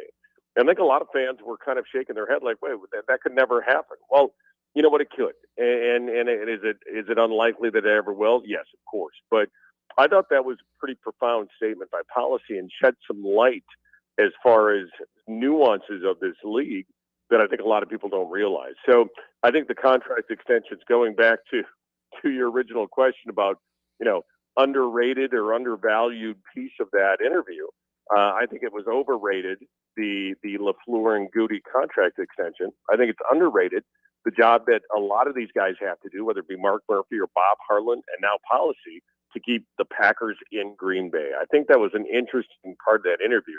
And again, like I said, shed some light on some things that people may not know about how this league works. Yeah, his quote on that was he listed 3 priorities he will have during his administration. Quote, win football games, number 1, keep the Packers in Green Bay, number 2, and to strengthen the community. Number 3, I'd say I'd even apply them in that order of priority. So we were kind of going out because Twitter's a dark place, but even reading the comments from Packers fans on that piece and a lot of Packers fans still calling for LaFleur and Gutey's job and such and that. And I am, Luke and I were talking a little bit about it before you were on, and I'll be 39 here soon, and I looked at the records from when I can remember first watching Packer games, and the worst season I've gone through from a win-loss standpoint was 2005, Mike Sherman's final year. I know I've been incredibly spoiled and such, but I feel like I'm a level-headed Packers person, Packers fan here. And I don't want to go through what you guys did, for people older than me. So I'm very appreciative of what I have seen in my 39 years. And we had a couple people said, they feel like it's an age thing where, maybe younger fans are a little bit more like, we want success now. I feel like it's fair to say, should they have won more with Rodgers and Favre? Yes, they probably should have won more Super Bowls. But at the same time, I think we got to be a little bit more realistic in that though, too. So I don't know. I feel like I'm fairly level-headed at times when it comes to this. Oh, I think very level-headed, Captain. I think you are the exception to the younger Packer fan generation, and I truly believe that. I think you've always looked at it from a very objective perspective and taking the emotion out of things. And yeah, I totally agree with you.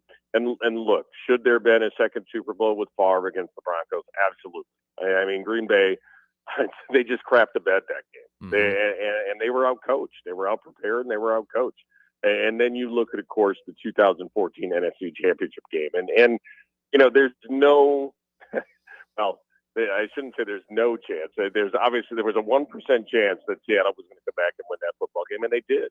And so, yeah, if you look at it in that paradigm or that perspective, that, okay, if Favre gets 2 with that win against the Broncos, and if Rodgers and the collapse doesn't happen against Seattle, does that team probably go on and win a Super Bowl? Probably. And do you look at things differently? Yeah, but the old saying, if my aunt had male parts, she'd be my uncle. Mm-hmm. And so it's one of those things. You can play that game all you want to, but yeah, you look back at these last X amount of years, right, since 1992, really, and then you look at the success of this football team. And it's interesting, Captain, and I tweeted this out a little bit earlier as far as the job that Mark Murphy did. And we talk about the baton being passed from quarterback to quarterback. How about the baton being passed from Bob Harlan to Mark Murphy? That really where you want to hang your hat on the success of this franchise. Not only wins and losses, but the financial success. It's the vision of Bob Harlan and the vision of Mark Murphy. And I think, again, when Murphy first took over and made some of the decisions he made and through the years, some of the things he's done, has he gotten some criticism? Yeah, but he's put this franchise in such a perfect spot. And I love the idea of having succession. You know, you do your job, you do what you need to do, but you have to keep an eye out at what's going to be best for the franchise in the long term. And policy has been groomed for this role, so I don't see the Packers missing a beat at all. But yeah, I go back to your original point. You know, it was dark days in the 70s and 80s. I mean, people talked about it. You would threaten players on other teams if you were a coach, if that player wasn't given 100% and say, I'm going to ship your butt to Green Bay. Mm-hmm. And so, yeah, I look at Gutey and LaFleur and where this franchise is right now, and I think they're in a really, really solid place. Do I want more Super Bowls? Of course I do. But I think, you know, when you compare the Packers franchise to other franchises, other fan bases, I'd rather be a Green Bay Packer fan than probably, I don't know, 30 other teams and you know, probably 31 other teams. And so, you know, the only exception I talk about is, you know, you when you're in a dynasty period like the Patriots were, yeah, is there going to be some jealousy to say, wow, I wish we were winning multiple Super Bowls in a decade? But, you know, that's part of the game. That's the same thing with the Bulls back in, you know, the Yep. 90s and just what they were. But, yeah, no, I think Green Bay's in an excellent place with Gutey and LaFleur and now policy moving forward. Yeah, I mean, you look at franchise stability and you look at some of the teams that don't have that stability, and we're making fun of them at this point. Like, you feel bad for some of those fans, you know, for crying out loud. And I know you and I have talked about Bob Harlan before, and you know, I feel like Bob Harlan still should even give more credit for the job that he did, because it was, I think we were actually talking about it a week or so ago, as one of our moments in history when he got named as the CEO president of the Packers. And I feel like, you know, when you look at that era, it would, you know, you look at Wolf, you look at Favre, you look at White, you look at Holmgren, but what started it all? It was Bob Harlan coming over there. And I feel like at times, you know, he doesn't even get enough credit for what he did for that organization. Totally. Look, the the Green Bay Packers, it's going back to the 70s and 80s, as we were talking about, it was structurally wrong. Okay, so you know, you had the board of directors getting their noses into things on the football side of things. You had a lot of conflict on things like draft day, where you were getting influence now from board of directors on who they wanted the Green Bay Packers to draft. And so, you know, and you had this split kind of where, you know, the coach and the GM both had equal personnel power. And it just, if you look at any business model, it was horribly wrong. And yeah, Bob Harlan came in and said, first of all, the board of directors is going to stay out of football business as far as on the field. Secondly, you're going to name a GM who has 100% authoritative power to make every personnel decision. And then you trust him to do his job. And that's exactly what Bob Harlan did. So yeah, I think any Mount Rushmore of the resurgence of the Green Bay Packers starting in the 90s has to start with Bob Harlan. It just has to. Because without Harlan, there's no Wolf. Without Wolf, there's no Holmgren. Mm-hmm. Without Holmgren, there's no Favre. There's probably, without Favre, there's no White. So, you know, this trickle-down theory starts, but I think you're absolutely right. I think it all starts with Bob Harlan, and you want franchise stability. You get it with the Packer organization. Yeah, and even what he did in the early 2000s for the stadium renovation too, you know, and then trying to go out to get the vote out to pass all that, I think kind of gets swept under the rug a little bit with his legacy. So yeah, you know, and it just interesting quick story. When he was leaving, they had a marketing position, the marketing director position opened up for the Green Bay Packers. I submitted my resume and I submitted my cover letter and everything. And I got to tell you, I got a call back from Bob Harlan. I mean, he actually called me and said, you know, Joe, thanks for your resume. Thanks for your application. You know, I got to say, though, that, you know, and he's like, it's impressive. I got to say, though, I don't want to make any decisions that really should be Mark's. And so, you know, I'm going to pass this information on to you. Now, ultimately, I didn't get the job, but just the fact that he took time out to call me and say, look, and you know how many hundreds of thousands of applications of resumes they got for that. And so, you know, when I looked at that you know, that says something about the man. He took the time to call me, said that I was in consideration, but he didn't want to make any decisions because he felt that was the next guy's call. So, yeah, just a classy act and a guy that any Packer fan needs to bow to as far as what he did for this organization.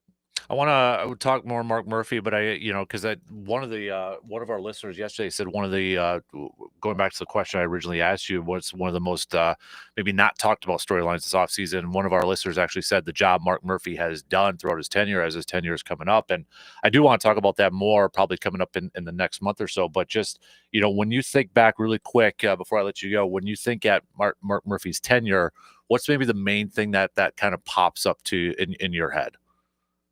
The transition from Ted and Mike McCarthy to where we are today. That was, I think, towards the end of that Ted Thompson and Mike McCarthy regime. I think it was very much a broken organization, and I think the job that Mark Murphy did there, I think, is impressive. I think also, the role that Russ Ball plays in this organization and the ability that the foresight, I guess, that Mark Murphy had to create this structure where Russ Ball was going to be the financial guy.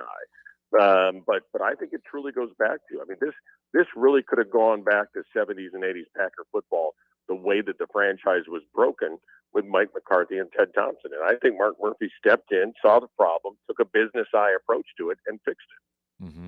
Yeah, I agree. Joe, appreciate the time as always, sir. Enjoy the rest of the day. Enjoy the rest of the week, and we'll catch up with you again next week, okay? Yeah, I got to tell you one thing, Captain. I'm on the shores of the mighty Mississippi right now in beautiful La Crosse, sitting outside my hotel having coffee and doing the show with you. And I'm like, I think I should do this every Wednesday. I think I need to sit by water every Wednesday and do this with you. Well, you good luck with that. I'll just say that. So good luck with that. So what's the quote, Luke, that you always say to me? Yeah, good luck. We're all counting on you. There you go. Thank you. Airplane. So you know what? My wife and I always say this. Good luck. Godspeed. Yep, that too. So, all right, sir. Have a good week, and we'll catch up with you soon. All right, brother. Take care, man. You got it. There you go. There's now that he's done. Yeah, the phone line is off. So next week, or whenever he's back in the studio, what we need is just get a big bowl of water and set it on the counter. That counts. Maybe one of those Zen waterfall. Yep, there you. Oh, I like that. Hey, it was same vibe there. Those little water rotating things. Speaking of the Packers, you heard about how Aaron Rouse almost won the primary yesterday for lieutenant governor in Virginia? I did not. So close, because yesterday was primary day. Because yes, there is a gubernatorial election in Virginia, but they do those in odd-numbered years. So he was running in the Democratic primary. He's a state senator, incumbent. Okay. And tight three-way race. He came in third, but the evident winner, because it's very close, has 27 point some percent. Second place 26.9, and he got 26.3. He's this close. He's already conceded. I was a big Aaron Rouse believer. I was big safety, hard-hitting safety. I was at a preseason game. I think it was Bengals or Jaguars. Which one was it? But anyways, I think it was Bengals, because he made a hit on Jermaine Wiggins, knocked his helmet off, and knocked him out of a game in a preseason game. And I'm like, I like that guy. And he really never mounted out to everything. But he got quite the government career. So here's the other thing in Virginia. They're only limited to one term. They're always turning over. So 4 years from now, could run again. Aaron Rouse. Maybe lieutenant governor, and that's usually it depends on how the elections are. There's a whole lots of steps to go to, but it is very possible you could have a Packer at some point in the future be a governor of a state. Nice. Could happen. All right, we got to take a very quick break, and then we'll be back to finish up the second hour. We're already flying on through stock reports. See, I got draft stuff already in my mind. Stock reports are going to be due coming up just past the top of the hour. We'll be back after these few words. Got a take on today's topics but can't call in? Then hit us up on Facebook, Twitter, or the text line and let your fingers do the talking. Save big money on your outdoor project at Menards. We make landscaping simple with our free, easy-to-use design program and step-by-step project guides. Plus, Menards has the largest in-stock selection of concrete landscape block at the best prices. Save big on everything when you shop at Menards. Visit us in-store or on menards.com to see our full selection of landscape blocks and get your outdoor project started today. Save big money at Menards.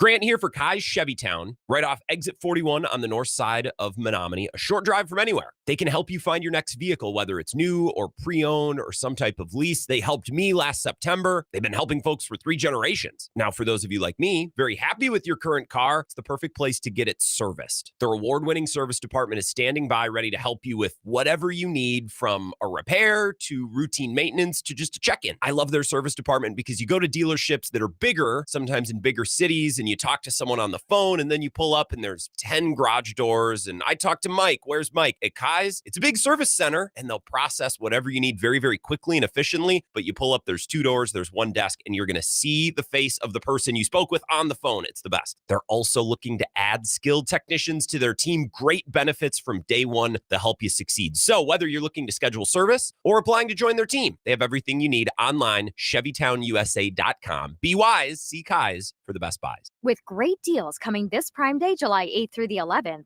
greatness is a deal away. So if you love baking, you can get a deal on a new mixer, transforming you into the Lord of the Loaves. Hear ye! Make way for the baron of brioche, the sultan of sourdough, the lord of the loaves, prime member Dave!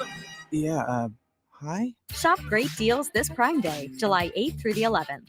Hey guys, it's Dan Kasper here, and I've been going to Tilden Gun for years, and there's a reason I keep going back. Whether I need some new ammo, a new firearm, or just want to check out what's new, I know I'm in good hands. It's more than just a gun shop. It's a place where you're treated like family. The guys at Tilden Gun know their stuff. They've helped me find the right gear time and time again, whether it's for deer season, turkey season, or just adding something new to the collection. And they don't give you the runaround. They listen. They answer your questions, and they genuinely care about getting what you need. And if they don't have it, they'll work with you to find it. Over the years, I've sent plenty of my buddies their way, and every single one of them has come back saying the same thing. That's a place I'm going to keep going back to. If you haven't been to Tilden Gun, you're missing out. Great service, fair prices, and people you could trust. The only place I go to when it comes to looking for a deer rifle or a turkey shotgun is Tilden Gun. Visit them today at 12427 90th Avenue in Chippewa Falls and check them out online at tildengun.com. It's a podcast for Brewers fans in the 715. It's the 715 Brew Crew Tailgate Podcast, available on your favorite podcasting platform.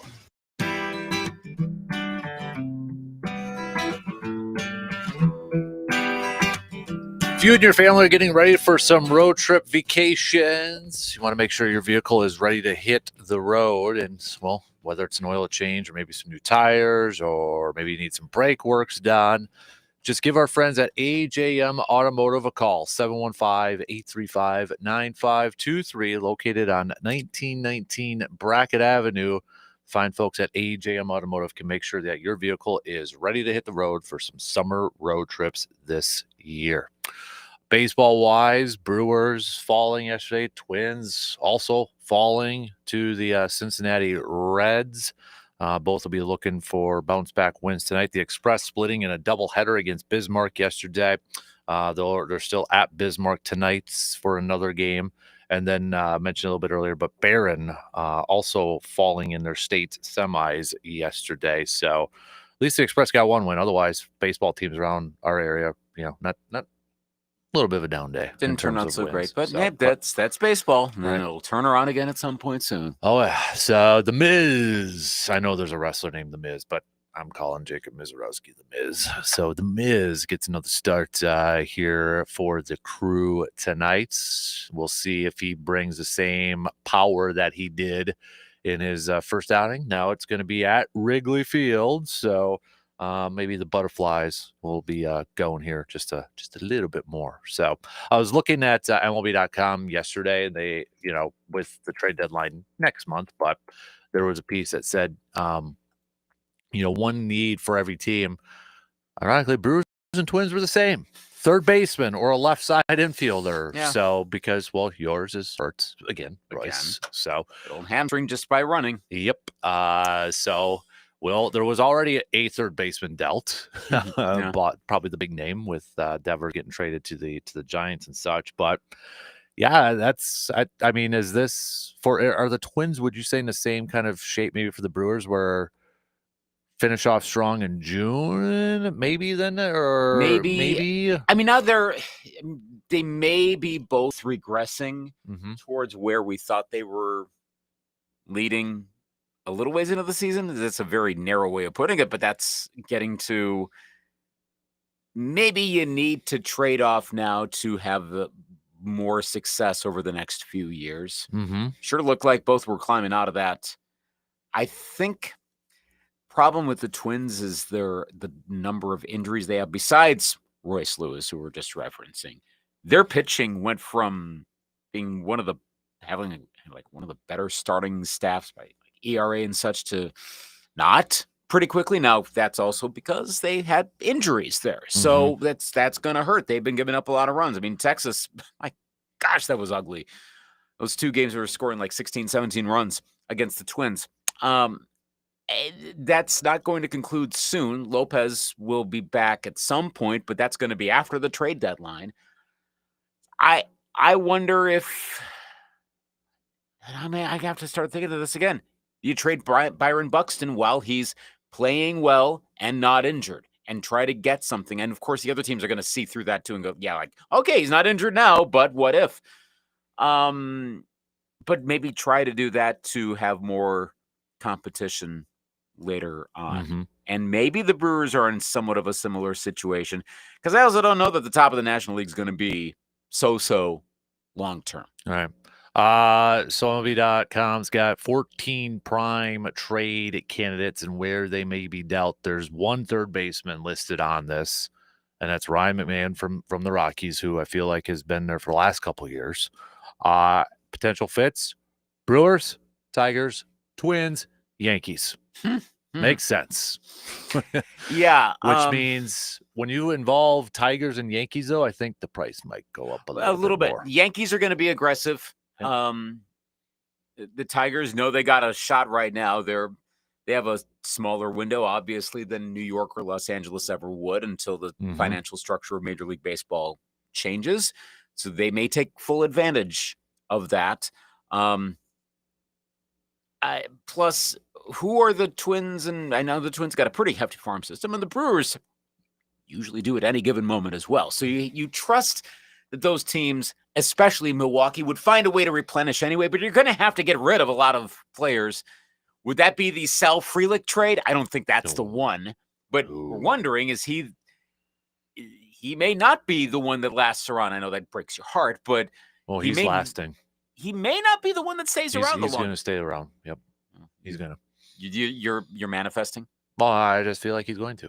They got nobody else. Who else are they going to replace him with? That's true. Yeah. There's nobody else. Although there is one Brewer listed on this as a trade candidate. Who is that? Somebody that I actually brought up earlier in the week, Freddie Peralta. Would you be okay with that?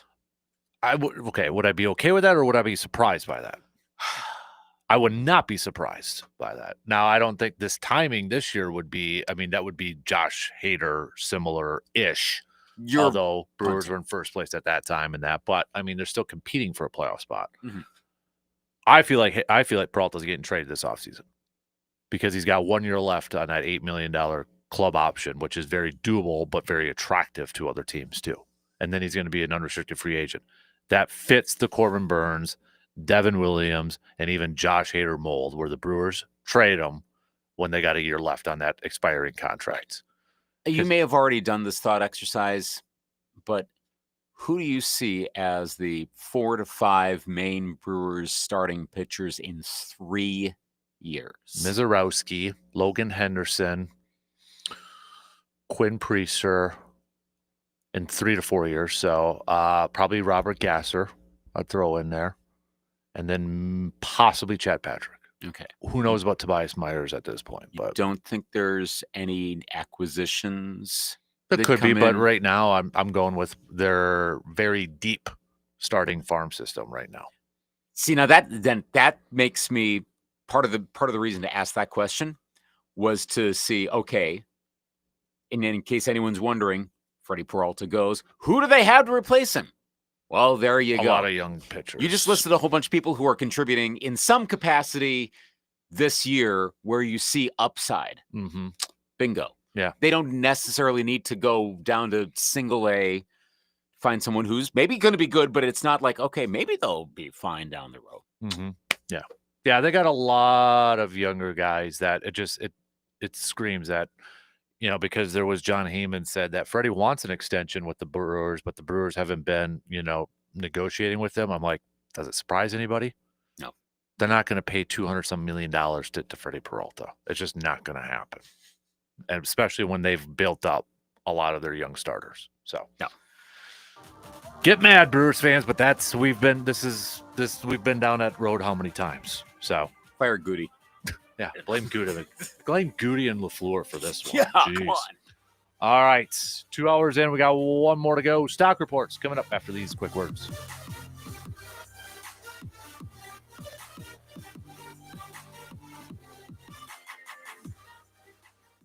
WAYY Eau Claire, W286CK Eau Claire, Sports Talk 105.1 and 790 AM. From the 715 Newsroom, it's your news done differently with Morgan McCarthy. Well, good morning. Here's what we're learning today. We'll start with headlines that keep us close to our area. Chase and charges. That's where we begin as charges are being filed against a Holcomb man accused of leading officers on a Sunday chase through parts of Rusk and Chippewa counties. Reports say 50-year-old Patrick Buswell failed to pull over for a traffic stop on Highway 27 and instead took off, leading officers on a chase on his motorcycle that spanned over 20 miles. He was eventually apprehended, looking now at a list of charges that include attempt to flee, drug possession, and resisting arrest. Well, arson charges have been brought against an Onalaska man that authorities say set off fireworks in a neighbor's bathroom. According to those reports, 60-year-old Jay Wiltsey put the fireworks through a window of his neighbor's home, and the victim reports that Wiltsey believed his girlfriend was sleeping with the neighbor. That's what triggered the incident. On the state level, Attorney General Josh Call is joining 54 attorneys general in a $1 billion settlement against Purdue Pharma. The settlement is in response to the company's alleged role in worsening the opioid crisis across the union. The company owners say they plan on moving forward with the settlement. Now, here in our state, Wisconsin and cities would receive about $80 million over the course of 15 years. Call says the resolution will bring more resources to fight the opioid crisis here in the Dairyland. And Cheerios. They're deciding to pull 3 of the flavors. Which 3 are they? The popular breakfast cereal introduced several new flavors this year, but now Cheerios maker General Mills says it will stop making 3 of them. The 3 flavors are chocolate peanut butter Cheerios, Honey Nut Cheerios Minis, and Honey Nut Cheerios Medley Oat Crunch. Cheerios fans are being urged to grab up the remaining stock of those flavors while they're still on the shelves. I'm Tammy Trujillo. You know how Casper loves to have merch? Man Cave Podcast, Casper Classic, can koozies, hats, towels, stickers, keychains. I mean, the list goes on and on. He recently had a pair of Sports Talk Zubas made. I mean, he ordered thousands of pairs of these things. Yeah, Sports Talk Zubas. And so far, they're still on the shelves. For Sports Talk 105.1, I'm Morgan McCarthy. Areas of patchy fog have developed in parts of the Chippewa Valley this morning, so you do want to keep that in mind for the morning commute. As we head through our midweek, we are going to have partly to mostly cloudy skies, a small chance of a stray shower or storm. Our high temperature seasonable in the low 80s. As we head through tonight, partly cloudy to mostly clear, a stray shower or storm early, 58. We're in the mid 80s tomorrow. I'm 13 First Alert meteorologist Derek Dahlman.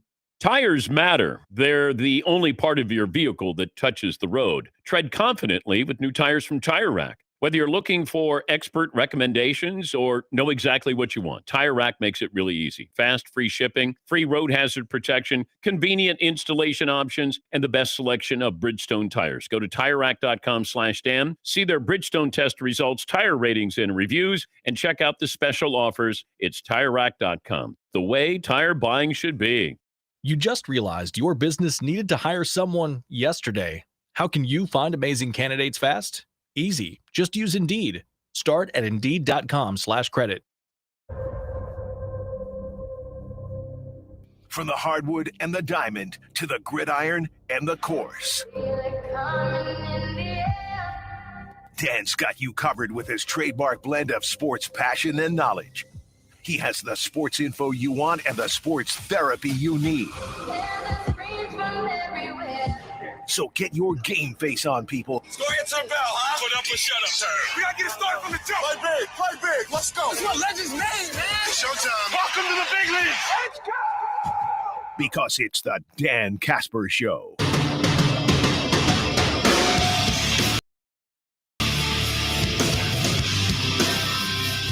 Final hour, kicking off right now. Hopefully you're all off to an absolutely awesome start on this Wednesday morning as we make the turn. We'll get back to some more baseball talk coming up a little bit later on.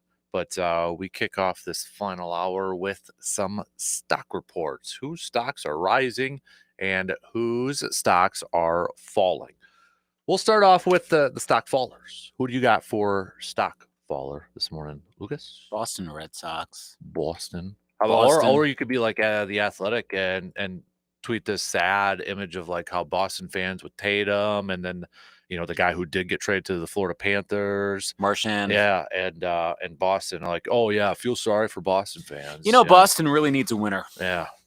It's been what, months as Justin since Timberlake said, "Cry me a river." But yeah, Red Sox in this case, I would agree. It's just, not the fans. It's organizationally speaking. Yeah. I mean, I do get tired of the whole like they need a winner there. Well, yeah, my team needs a winner too. Your team needs everybody's team needs a winner too. There's nothing special about the Red Sox that they need a win. They've had more. What do they have more championships than anyone else this century so far? Yeah. So, thanks, New England. Yeah, it's the approach to Devers because there was Rafael Devers now to the Giants. Like, sure, yeah, I'll consider other positions.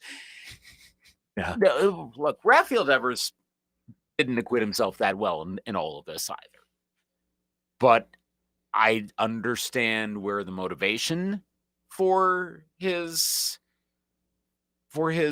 I'm going to say obstructionism. That sounds like I'm going into like a governmental, like the Senate, and it is obstructionism. But why he was doing that with Boston and not willing to take even ground balls to practice to learn first base because he was promised certain positions, and then they're like, no, we're going to do this. No, we're going to do this. The communication level from the top of the Red Sox was not good. And again, they seem to be making moves with an eye towards, well, maybe we can turn a profit. But like, oh, you're going to turn basically into the Cubbies? I know the Cubs are playing really well now, but that's been a knock on them that it's more about where do we get profit versus actually winning a championship, what you need to do nowadays. This is not I don't know what their entire approach is at this point. They got a lot of really good players coming up between Meyer, Campbell, and especially Roman Anthony, who we will probably be talking about as one of the top 5 players in baseball and maybe the best player in baseball, I'd say within 4 to 5 years.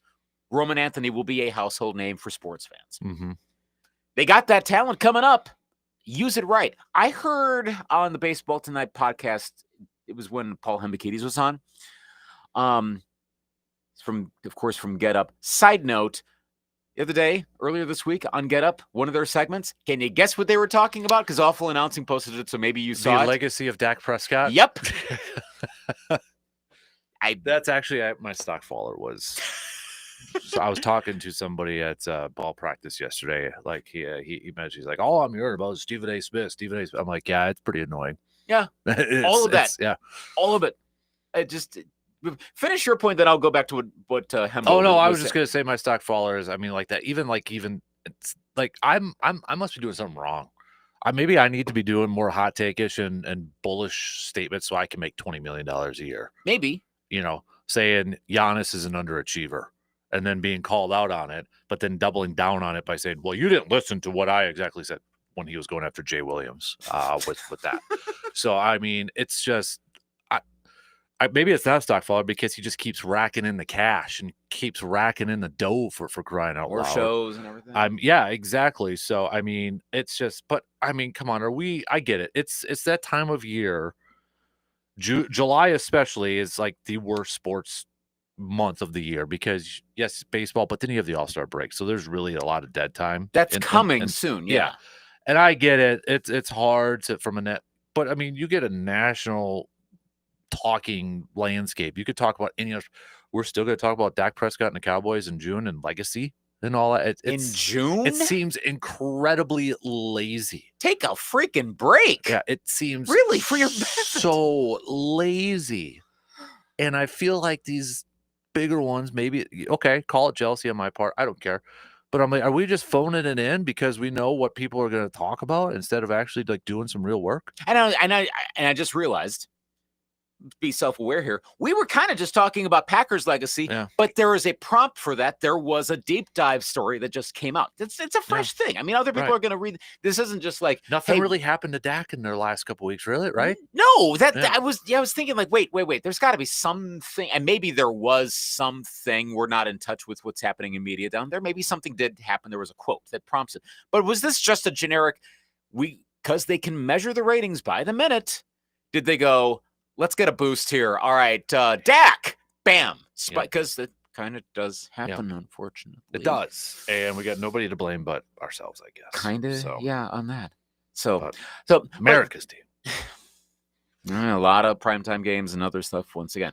But so my point from Hembo, from Get Up, and they'll sometimes joke. You can tell there's a little bit on baseball tonight where they'll joke about, oh, really? You were able to squeeze in a little bit of a baseball thing on there? So Greeny wasn't talking about the Jets again? And oh, God, like it's good-natured, but you can tell like everyone knows they get obsessive about those topics. Yep.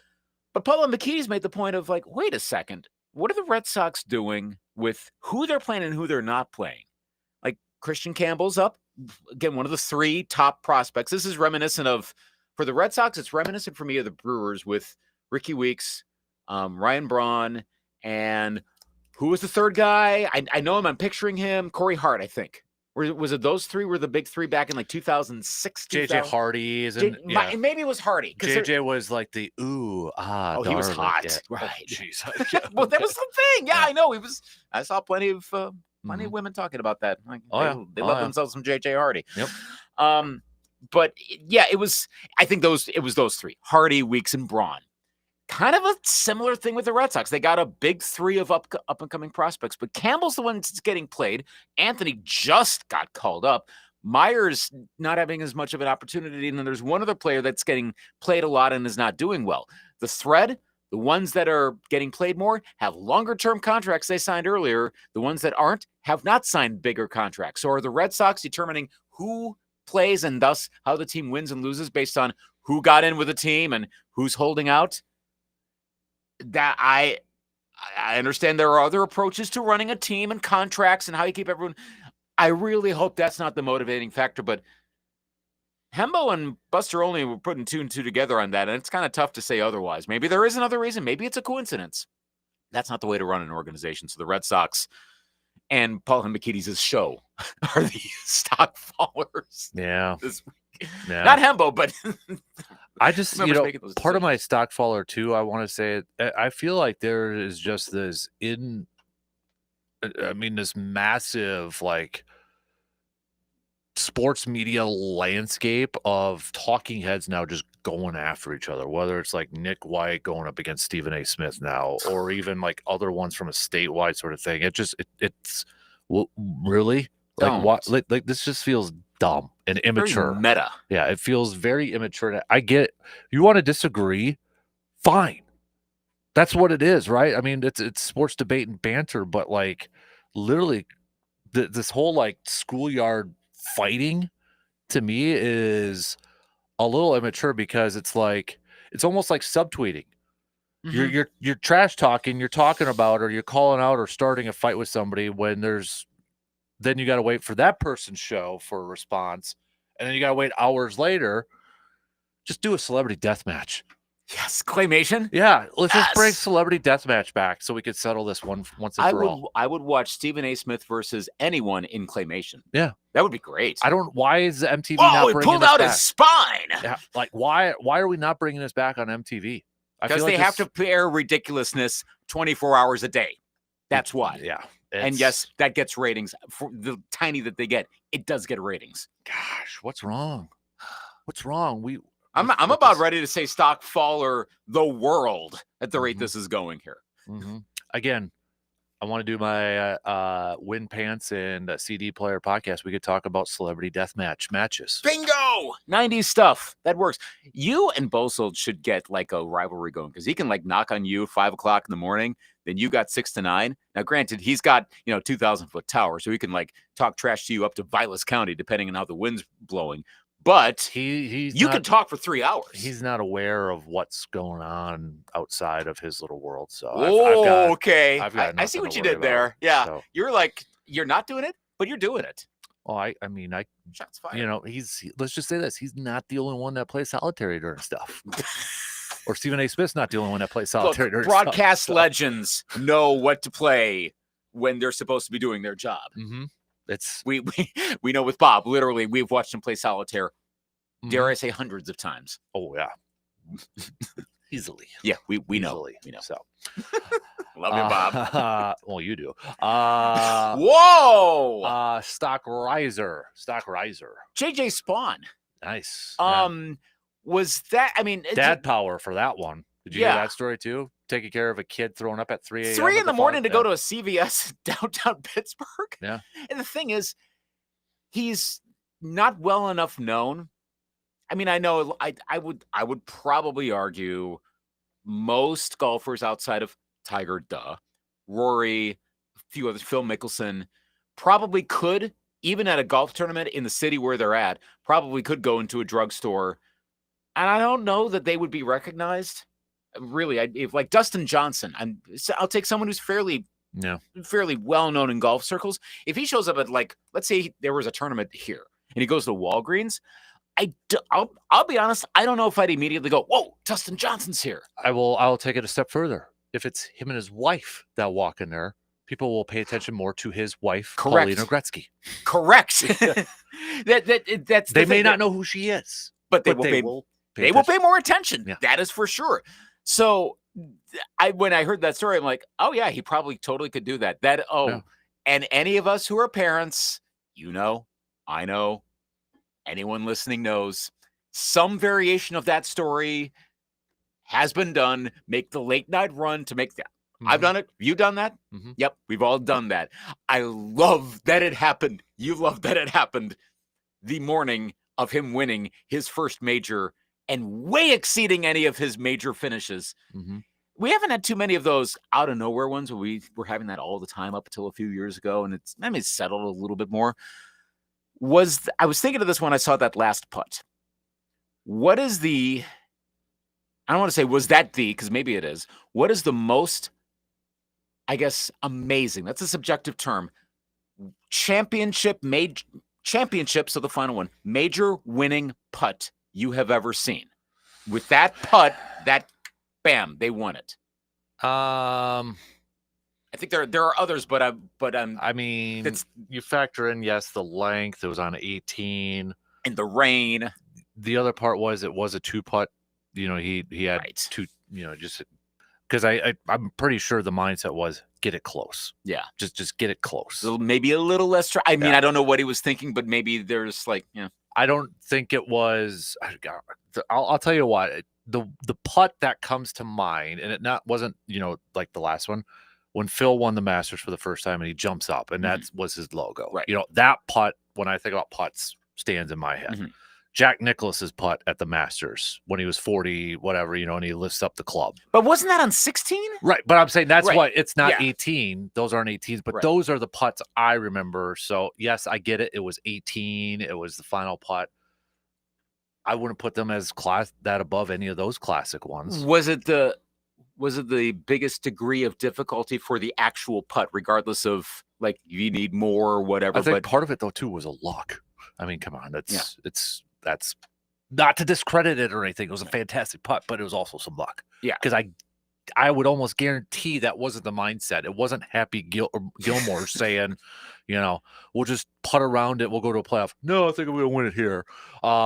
It wasn't that. It was get it close. I think that's part of the to get in. Well, I think that's part of the reason Spawn was so excited after it was done. Mhm. Well, you heard the crowd too. That was, probably wasn't the biggest crowd at that point with all the rain, but I was a little surprised at how quiet it was. Usually you hear that. Well, I think everyone was like, oh, that's going to get kind of close because he's got another, and then it goes in, and everyone had to react in real time to that. Mm-hmm. But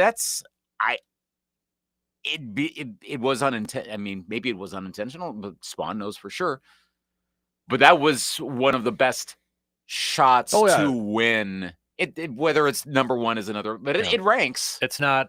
I wouldn't say it's an iconic one, but it's a memorable. It's a memorable one for sure. I even will say like the Tiger chasing down the putt. And that's the imagery of those. Yes. Yeah, there are definitely other ones where it was like, and they finally got it. But yeah, it's Spawn, and he's been trending up a little bit more of late. I don't know that he becomes a regular. He's been around for a little while, so maybe this is a one and done in terms of majors. But he made it memorable, which from an entertainment point of view, that's great and good for him. Been hearing good things about him just as a golfer, as a person. That's always good to hear. I feel like we're not going to see him win too much. No, probably not. And I'm not trying to knock him or anything like that. Just if that's the vibe, it's probably going to be like one of those like, all right, he's got a major, but is he going to be winning multiples? No, the Oakmont screwed up a lot of people, which it's the U.S. Open. That happens. But it was happening all throughout. The leaderboard was outside of Victor Hovland, was pretty much not the people you usually see near the top. And yet, Scotty Scheffler was still just close enough on a bad one. He was still like, oh, wait a minute. Yeah. Yep. Dang. So actually my stock riser is kind of related to that. I was going to say the USGA because I'm all about people were players were complaining about how tough the course was, damaged lockers, club throwing and all that. Good. I'm glad that there was one score that was under par and everybody else was over par. Good. You don't need to be 20 under just to show how great of a golfer you are. It's fine to have a tough course. It reminded me so much of Bethpage when Tiger and Sergio in that final round. And Tiger was like just one under, I think was the winner. It was really low like that too. I am perfectly fine with tough courses. It's fine. This temper tantrum and stuff that some of these players are doing is ridiculous. Stock riser, I want more courses like this. I want more difficult courses like this. I want to see top fives with over par scores. It makes me feel good as a crappy golfer to see that. We've seen a fair number of courses where it gets to like 10 under, 11 under. Well, even like Pebble Beach now, like some of that is like, okay, this is ridiculous. Like 20 under, great, cool. But it's like, to me, it's like the home run ball where it's like everybody loves home runs or touchdowns. Everybody loves high scoring stuff. 3-pointers. Yeah. Yeah. Transition threes. Yeah. Which now it's not even transition threes. It's just shoot threes. Right. That's all. Yeah. Let's make it challenging, make them get upset. And I know there could be a byproduct of, well, you're going to get more variance potentially, and you may have lesser known people up near the top. So from a ratings standpoint, I know ratings has been, I think, the word of the month for sports media in general between the Stanley Cup final and the NBA finals. But, by the way, side note, stock riser, I guess ESPN for listening and the NBA for listening to this whole player intro thing, which hasn't been talked about for years. And all of a sudden this year, and well, at least they were responsive and decided, let's do it. It was pointed out in the Sports Business Journal story, I think. NBC did not always do that. That immediately became the whole, well, NBC used to. Not always. They didn't either. There's very much, someone called it like, was it like I can't remember the exact term, but nostalgia for 90s stuff, the middle-aged white guys with their 1993 nostalgia. That's very much a thing. I relate. Yep, I get it. But look, if that drove a change there, that's cool. But ratings has become so much like, how do we get more people to watch everything? You're probably going to have fewer people watching golf tournaments if they're always that difficult, because you may have lesser-known people always near the top. And then becomes an issue. This becomes more like I guess it would be more like a Major League Baseball thing of how do you get people to care about the sport more so than the individuals? The NFL has figured that out. Part of that's because of the nature of the sport, but people follow the sport, not just an individual player here or there, and then it sucks if that player's not around. We'll watch we won't watch the Jaguars and the Titans. Okay, fine. But we'll watch a whole lot of football matchups. Yeah. I'm with you on the USGA stuff. I hope that they figure that out if they keep doing that. Because remember, we got this rotation of places. Yep. Oakmont's coming back. Pebble Beach is coming back. All of those we'll see more of those for the U.S. Open. Mm-hmm. I'd rather but if I had to choose one or the other, I agree. Make it more difficult, even if it means lesser known golfers, than have better known golfers, but 20 under final scores. Right. I agree. All right, let's take a quick break. We're actually going to talk a little Giannis coming up here next. Hot takes. Because apparently I just noticed it a couple hours ago. So ESPN posted a 8 Giannis Bucks trades that would shake up the league. So there's a few that Giannis stays with the Bucks. So some trades to pair up players, and then other ones where Giannis is traded, we're going to say deal or no deal. We're going to play a little deal or no deal coming up here. So, all right, quick break. We'll be back in just a couple minutes.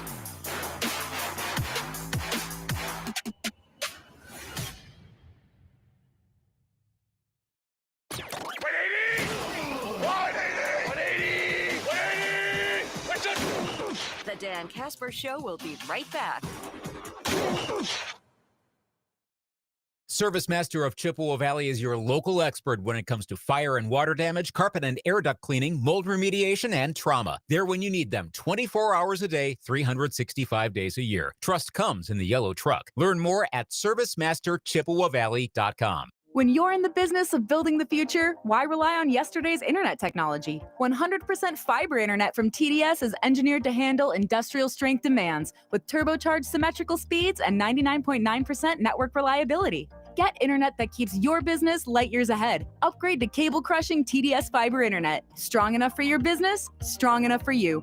Learn more at tdsbusiness.com. Internet speeds are up to and not guaranteed. Subject to availability. Terms and conditions apply. See website for details. Progressive knows there are some surprisingly expensive things in life, like fences. A house with a big yard and a white picket fence was always the dream. But then you saw the price to install a fence and you're wondering if the color is driving the price up. Nobody ever dreams of a beige or a gray picket fence, right? So maybe those fences are cheaper. But no, they're not. Then you remember that switching your home and auto to Progressive could save you hundreds and make all your dreams of a fence come true. Progressive Casualty Insurance Company affiliates and other insurers, not available in all states. If you love to travel, Capital One has a rewards credit card that's perfect for you. With the Capital One Venture X card, you earn unlimited double miles on everything you buy. Plus, you get premium benefits at a collection of luxury hotels when you book on Capital One Travel. And with Venture X, you get access to over 1,000 airport lounges worldwide. Open up a world of travel possibilities with the Capital One Venture X card. What's in your wallet? Terms apply. Lounge access is subject to change. See CapitalOne.com for details. If you need up to $3,000, go to WeFixMoney.com. WeFixMoney.com is the name you can trust. It's free to use, available 24/7, and you are never required to accept any loan offer. Some lenders offer same-day funding. If you need up to $3,000, type WeFixMoney.com directly into your browser. WeFixMoney.com has been helping customers for 15 years and has an A rating with a Better Business Bureau. So if you need cash for credit card bills, bills, car repairs, childcare, or anything else, go to WeFixMoney.com. Make sure you type WeFixMoney.com directly in your browser. Go to the company you trust, WeFixMoney.com. It's free to use, available 24/7, and some lenders offer same-day funding. Just fill in the information and get an answer in minutes at WeFixMoney.com for up to $3,000. Go to WeFixMoney.com. WeFixMoney.com. Broadcasting live from the TDS Sports Talk 105.1 studios, it's the Dan Kasper Show.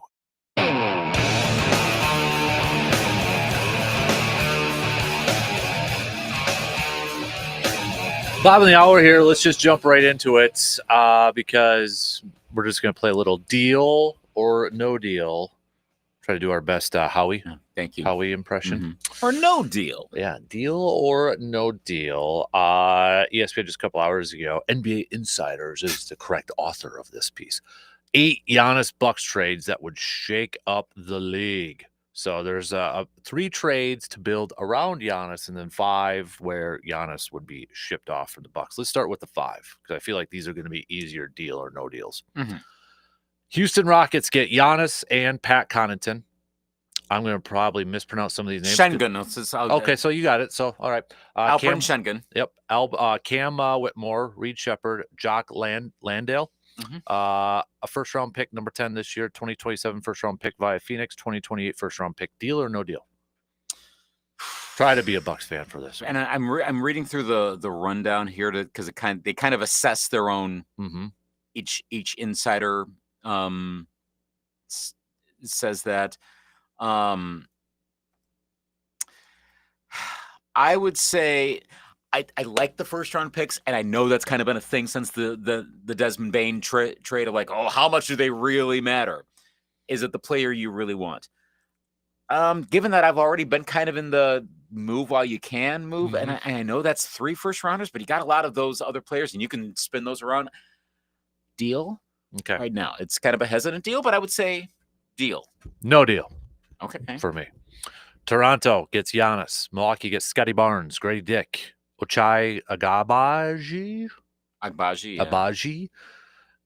This year's 9th overall pick, 2029 first round pick, 2031 first round pick.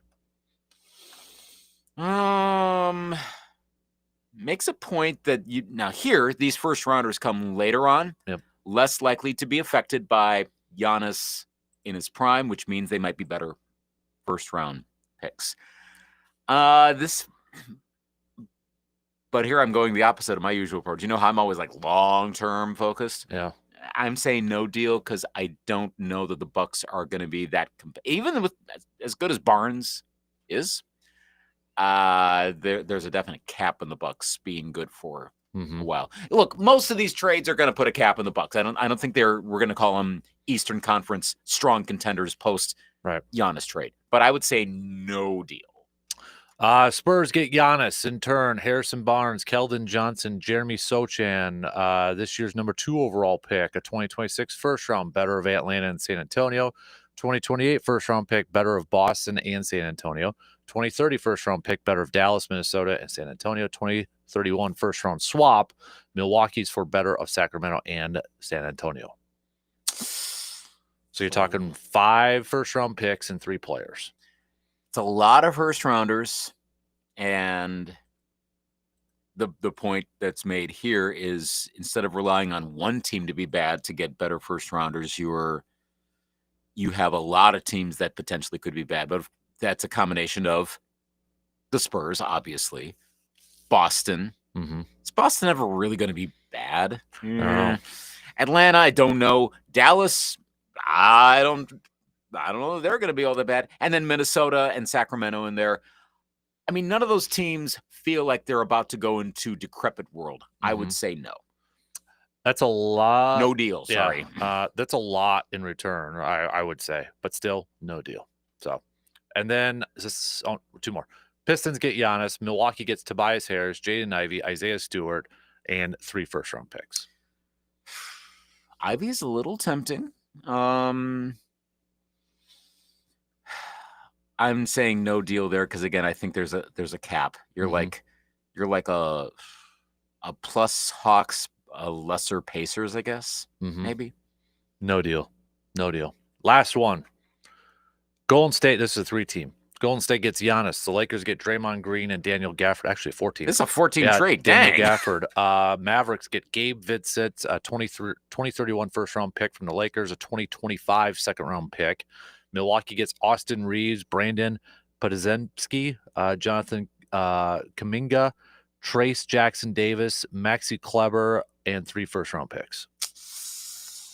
Ooh, boy. You know what? This one seems crazy enough. I might actually say deal. Good.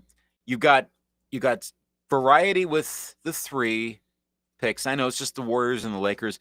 Oddly, I think those 2 might bottom out more than the other ones. Weird to say, but maybe I've seen enough fallow years from the Lakers where I think there's a potential for that to happen again, even with Luka on that team. The Warriors, I'm really not sure post-Steph how they're going to be. How much of that was Steph Curry being the reason? It's a little bit of the Patriots and the Brady Belichick thing. Post-Curry, how are they going to do? Between that and all those players they get, Kuminga, Reeves, there's some potential there. I think you could turn it around. I'm going to go a little unconventional and say deal. All right. No deal. So you're no across the board. Okay. Nothing. Now let's go to the 3 that would surround Giannis with talent. We got a three-team deal that involves Orlando, Chicago, and the Bucks. So your Orlando Magic. Yeah. The Bucks would get Wendell Carter Jr., Io DeSunmo, Jet Howard. Orlando gets Pat Connaughton, Jalen Smith, Javon Carter, former Buck. 2 first-round picks. One of them is a swap with Milwaukee in 2032. Chicago gets Kyle Kuzma, Andre Jackson Jr., and a 2031 second-round pick. How much better are the Bucks really after that?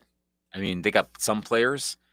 I'm saying no deal. I don't know that vaults them too much. I'm going to say no deal because now if somehow the Bucks, maybe, I don't know if Josh Giddey was involved in that one. Maybe I might be tempted a little bit, but right now, no deal. Okay. Bucks get Cameron Johnson. Brooklyn Nets get Kyle Kuzma and first-round pick and a first-round pick swap in 2032. It doesn't seem like that major one. I know Cam Johnson's got potential. Zach Cram's the one that devised this one and said that he could potentially fill the Middleton role in effect. So, I mean, maybe this gets them to the conference finals. I know we're dealing with all limited stuff here, so that's part of the reason why ESPN did this exercise to kind of show that there's not that one move to make like Kevin Durant comes on board. That doesn't work. I guess if it's a matter of that or else, I'll say deal, but I'm not enthused about it. And more first-round picks going away? Really? I don't know. I've been no through all these, and that's going to change for this one. I say deal. Okay. I say deal. I'll go with this one. So, Final one. Bucks get Bradley Beal, Royce O'Neal, and a 2025 first-round pick this year for Pat Connaughton and Damian Lillard. This is from the Suns. Beal's numbers totally impressed me. I mean, he's a good NBA player.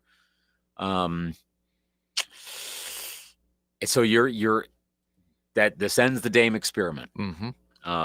Experiment, whatever that was. But so at least maybe Beal could play. I guess that's the plus. And you do get a first rounder coming fairly soon.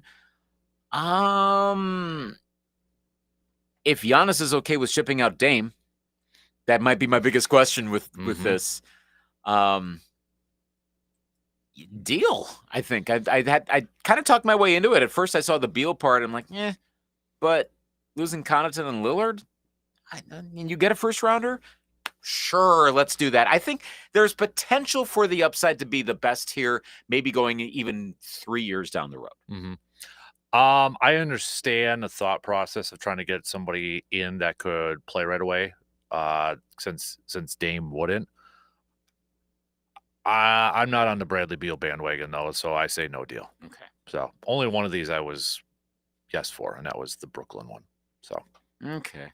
Otherwise, there's not a whole lot of options here. No, I think it boils down to the question: can you even put a value on Giannis? I don't think you can. I don't think you can. So well, because when you look at it in those contexts, you're like, is Giannis Antetokounmpo worth Scotty Barnes, Grady Dick, Ochai Agbaji, and 3 first-round picks? No, I don't think so. I mean, at first blush, you're like, yeah, right. What you just said. Yeah. So no. I still my Giannis meter. I'm 0. He's staying. 10. He's gone. 2.7. I feel more confident that he is staying in Milwaukee. I think I'm about a 3.7 now, so I'm moving a little bit more in that direction at this point. And I feel like if he's staying this year, it's at least for a couple of years. Okay. Because I mean, I feel like if he's staying, there's got to be at least this commitment from both sides. Because let's be real, the Dame injury throws a wrench into the timeline of everything. It absolutely does. And I was looking at stuff like, the game plan for the Bucks probably has to be like, let's top 4 or 5 in Eastern Conference for this year. And then hopefully you're getting Dame right before the postseason. And then you go on maybe hopefully a run. That's got to be the message, I would assume. So how do you build a team that ensures that you're going to be a top 4, top 5 in the East? Cam Johnson with Dame and Giannis is essentially the question based on like that best trade of those that were put together by the ESPN. And is Cam Johnson an upgrade over Kyle Kuzma? Given how Kuzma ended up not doing that well down the road, I'm leaning in that direction. Yeah. I mean, it got to a point, like, is Kyle Kuzma going to shoot the ball at all? Is he going to try? Right, Is he going to make a basket? I mean, come on now. If they get rid of Kuzma, I'm okay with that. I think their biggest, they got to try to figure out a way to package Pat Connaughton and open up some of that cap space. Because notice Connaughton was included in at least, 2 of those? And he's probably going to go to a team that's probably going to release him or just, move him from salary cap, which would be a little easier this year to do considering it's just 1 more year left. So, but and it's okay. I mean, he's good at times, but he's not a core person right now on that lineup. So you're going to have to trade someone. If you can get someone to take Connaughton and get a decent return, I'd go for it. Yeah, their priority outside of keeping Giannis has got to find that number 2 scorer. And I don't know where that's going to come right now. That's got to come by a trade because there's nobody really in free agency. And is that based on a lot of what we're reading there and also what I've generally heard about who's potentially available this offseason? Is that Cam Johnson? It might be. Yeah. It might be that might be your option this year if that's what you're trying to get. That also means there are probably other teams that are going to try to make a deal with the Nets. Whoever it is, though, and this might just be a very generic thing that really doesn't mean anything. I feel like for somebody new, potentially a younger person, it would be incredibly intimidating to play with Giannis. And it's not necessarily that Giannis is an intimidating person, like he's like this. It's just the fact that, you don't want to upset Giannis. You don't want to, because let's face, like, if you're a 22-year-old, whatever, 23, 24, you go to the Bucks where the Greek Freak's at. A lot of people, not everybody, depends on the ego or the mindset. I would be intimidated. Like, I wouldn't want to, step on the throne of the king and upset the king. So maybe you play a little apprehensive. Maybe you're a little bit nervous.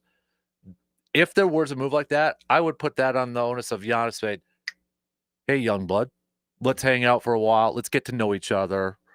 Try to make it as comfortable as possible. If you're a veteran like Dame, there's probably not that issue. Probably not for Johnson either. I mean, he played against the Bucks in the NBA Finals. You remember, he's been around now. This is going to be his 1, 2, 3, 4. He's going into his 7th season. So he's a vet. But if not, other than that, it gets a little problematic. Because part of me is like, was that a part of the problem with Kuzma, a little bit like a new guy coming in halfway through to a brand new team where it's got Dame and Giannis on And it. even the Kuzma's been around a bit, but Right. it also depends on what your level of success has been. Because Kuzma used to be a guy or the guy, depending on the team he was on, Yeah. right? But Especially he with usually Washington. wasn't a winner. Right. But Cam now Johnson's been on a win. I'm going to go back to him, but he has. But maybe that's what you need. Someone who has that experience. Otherwise, do we have another? Are they meshing on the field? Can they run their pick and rolls and stuff like that? Right. Do we need to go through that again? I think that's a factor. Like, I mean, how many times did we hear like guys, whether it was in football or something, like they'd go in the locker room like, "Oh my God, it's Aaron Rodgers." You know, you're going to get caught up. It's a thing. It's a thing.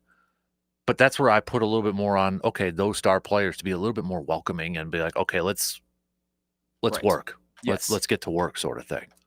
And so some of this will be on Giannis to do that. I mean, it's probably like you when you come in here every Wednesday with me. I know. I'm intimidated for like the first hour and a half. Right. Takes till like about literally right now, and then I'm like, I'm okay. Exactly. Right. So, I mean, well, when you're dealing with the Giannis of Western Wisconsin, it's kind of a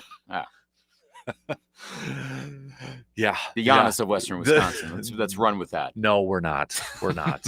Absolutely not. So I can't. Yeah, Hudson can say his name better than I can. So. All right, final break, and then we've got some picks. Are any of our baseball teams going to win tonight? We'll find out coming up after these quick words.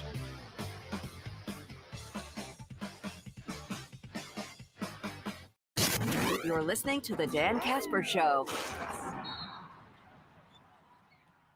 Warmer weather means more time on your feet. Make sure every step feels great. Whether it's running, walking, or working, proper support matters. The Shoe Doctor carries a wide selection of supportive shoes, custom insoles, and footwear solutions designed for comfort and performance. Stop in to find the right fit for spring and summer activities. The Shoe Doctor, helping feet feel their best. Season after season. Visit the Shoe Doctor today at 2321 East Claremont Avenue or online at shoedoctoreauclair.com, where comfort starts. If you need up to $3,000, go to WeFixMoney.com. WeFixMoney.com is the name you can trust. It's free to use, available 24/7, and you are never required to accept any loan offer. Some lenders offer same-day funding. If you need up to $3,000, type WeFixMoney.com directly into your browser. WeFixMoney.com has been helping customers for 15 years and has an A rating with a Better Business Bureau. So if you need cash for credit card bills, car repairs, childcare, or anything else, go to WeFixMoney.com. Make sure you type WeFixMoney.com directly in your browser. Go to the company you trust, WeFixMoney.com. It's free to use, available 24/7, and some lenders offer same-day funding. Just fill in the information and get an answer in minutes at WeFixMoney.com. For up to $3,000, go to WeFixMoney.com. WeFixMoney.com. Has anyone told you how amazing your business website is? I didn't think so.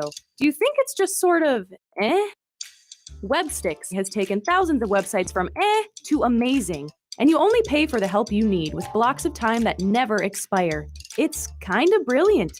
Websticks. Find out more at websticks.com. That's websticks with an X.com. Stunning sights, more clicks, web support from Websticks. If your home's exterior sustained damage in the recent storms, Walker Roofing and the reliable crew can help. Walker Roofing takes the hassle out of the insurance claim process. Walker Roofing has you covered. WalkerRoofing.com. Some call his show life-altering.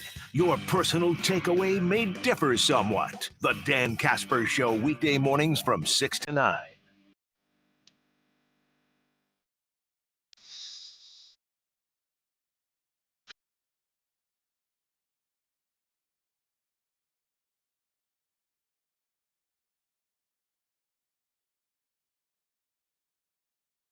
All right, let's wrap it up with some picks here this morning. Again, no NBA Finals.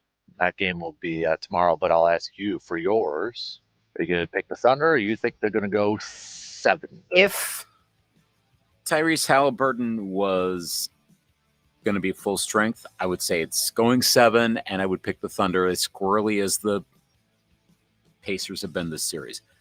Without, I'm picking the Thunder to win game 6. I am going to go with the Thunder in this one, too. So Thunder okay. Well, my pick was supposed to be tomorrow, but I'll tell you right now, it's the Thunder. Yeah. So, like I said originally, Thunder in 6. There we go. Not Thunder in 5. I meant Thunder in 6. So, Yeah, that's the intention. let's do some baseball picks as we start to wrap up things here before we get to our respective teams. Let's go Boston at Seattle. This should be a good one. Garrett Groshette versus Luis Castillo. Ironically, I'm seeing Red Sox stock followers. I'll say they win. I mean, it's 1 out of 162 games. It doesn't prove anything, but I think they win this one. I'm going to go with the Red Sox too. So let's do Philly and Miami. I'll take the Phils. Yep. Same here. Pittsburgh, Detroit. Tarek Skubal on the mound. It would be ironic if the Pirates won that one, but I'm going to take the Tigers. I'm taking the Tigers too. We got the Rockies and Nationals. Nationals as well. Angels, Yankees. I'll go Yanks. I'll ride with the Yankees too. Arizona, Toronto. The fairly hot Blue Jays. I'll stick with them. Eric Lauer on the mound. Yeah, that's why I'm going to go with the Diamondbacks. You remember? I do. Mets, Braves. Oh, gosh, Braves could have been a stock follower too. But with Sale on the mound, they need to provide offense. I think the Braves actually do win this one. I'm going to go Braves too. Let's do Baltimore and Tampa Bay. I will go Tampa Bay. I will go Tampa Bay too. Tampa 2. Cardinals, White Sox. Cards on the road. Cardinals, Kansas City, Texas. I'll take Texas. I'll go with the Rangers. Cleveland versus San Francisco. I did not know Justin Verlander's 0-3. I know records don't mean what they used to mean. I know. But I will take San Francisco in this one. Still maybe means something to Verlander if he wanted to try to climb up in the wins stat, because he's like the only one of the only couple that left that wins might mean something at this point. So. Maybe it should actually get some. I mean, it helps with the rest of the team, but the team did just get better. Yeah. I'll go Giants in this one. Yeah. Astros, Athletics. I'll take the Stros. I am going to go with the Athletics. Let's go Padres, Dodgers. I'll go that series. Is this the best rivalry in baseball right now? Yes. Yeah. I would agree. So I will take the Padres. I am going to go Padres too. So, and when I say best rivalry, I also talk about how much they don't like each other. No. Yeah, this is a hot one right now. Yep. Your Twins versus the Reds. That was a back and forth game last night. Bailey Ober's a little off right now. I'd like to see him get better. I'll take Cincinnati. I'm going Cincinnati as well. And then Brewers, Cubs, Mizorowski versus Jameson, who is 5-0 in his last 5 starts, 7-3. However, Yelly, career-wise, has been really good. Sal Frelick has been good. Rhys Hoskins has been good against them in their career. So who has the advantage? I'll take the Brewers tonight. I'm going to go Brew Crew too. Okay. Does Mizorowski pick up his second win? No decision. An ND? Okay. But I'm going to go no decision too. So I don't know that it's that he performs as well as he did on Thursday. Like a no going? Yeah, I don't think that happens. I mean, look, if he does, we know what a whole lot of folks are going to be talking about the next tomorrow morning. But I don't think that happens. Yeah, I would agree. So, all right. Not really a pick, but I got to ask. Is the rest of the WNBA getting a little too crazy with this Caitlin Clark stuff? Here we go again. I mean, another brawl. I mean, going out there. I mean, credit to her teammates, I think, for standing up to her and such. But I mean, what's going on here? What's going on? I mean, I kind of want to start asking do other teams and players not like her? Is there something we don't know as fans? Right. Yeah. Essentially, right? Is there something we don't know? Yeah. Or is it straight up jealousy? I think there's a fair amount of the latter, because she comes in and becomes a star. And that happens with a lot of things in life. Comes in, a lot more attention comes to that person, but the ones who were there before are like, you feel it. So we're speculating. We don't know. She wanted to get right back on basketball. She's like, really? We're doing this again? I I don't know. I mean, but the attention's still there. It's still sticking around. Ratings are still good. Hey, and now finally get some Caitlin Clark involved with my team now that she and the Fever are going to play my Lynx for the Commissioner's Cup. In case anyone's like, oh, cool, what's that? It's the in-season tournament. Yeah. The one in the NBA ended up The defending champs, Milwaukee Bucks. Yes. Hey, Minnesota Lynx defending Commissioner's Cup. All right. Champions. So there you go.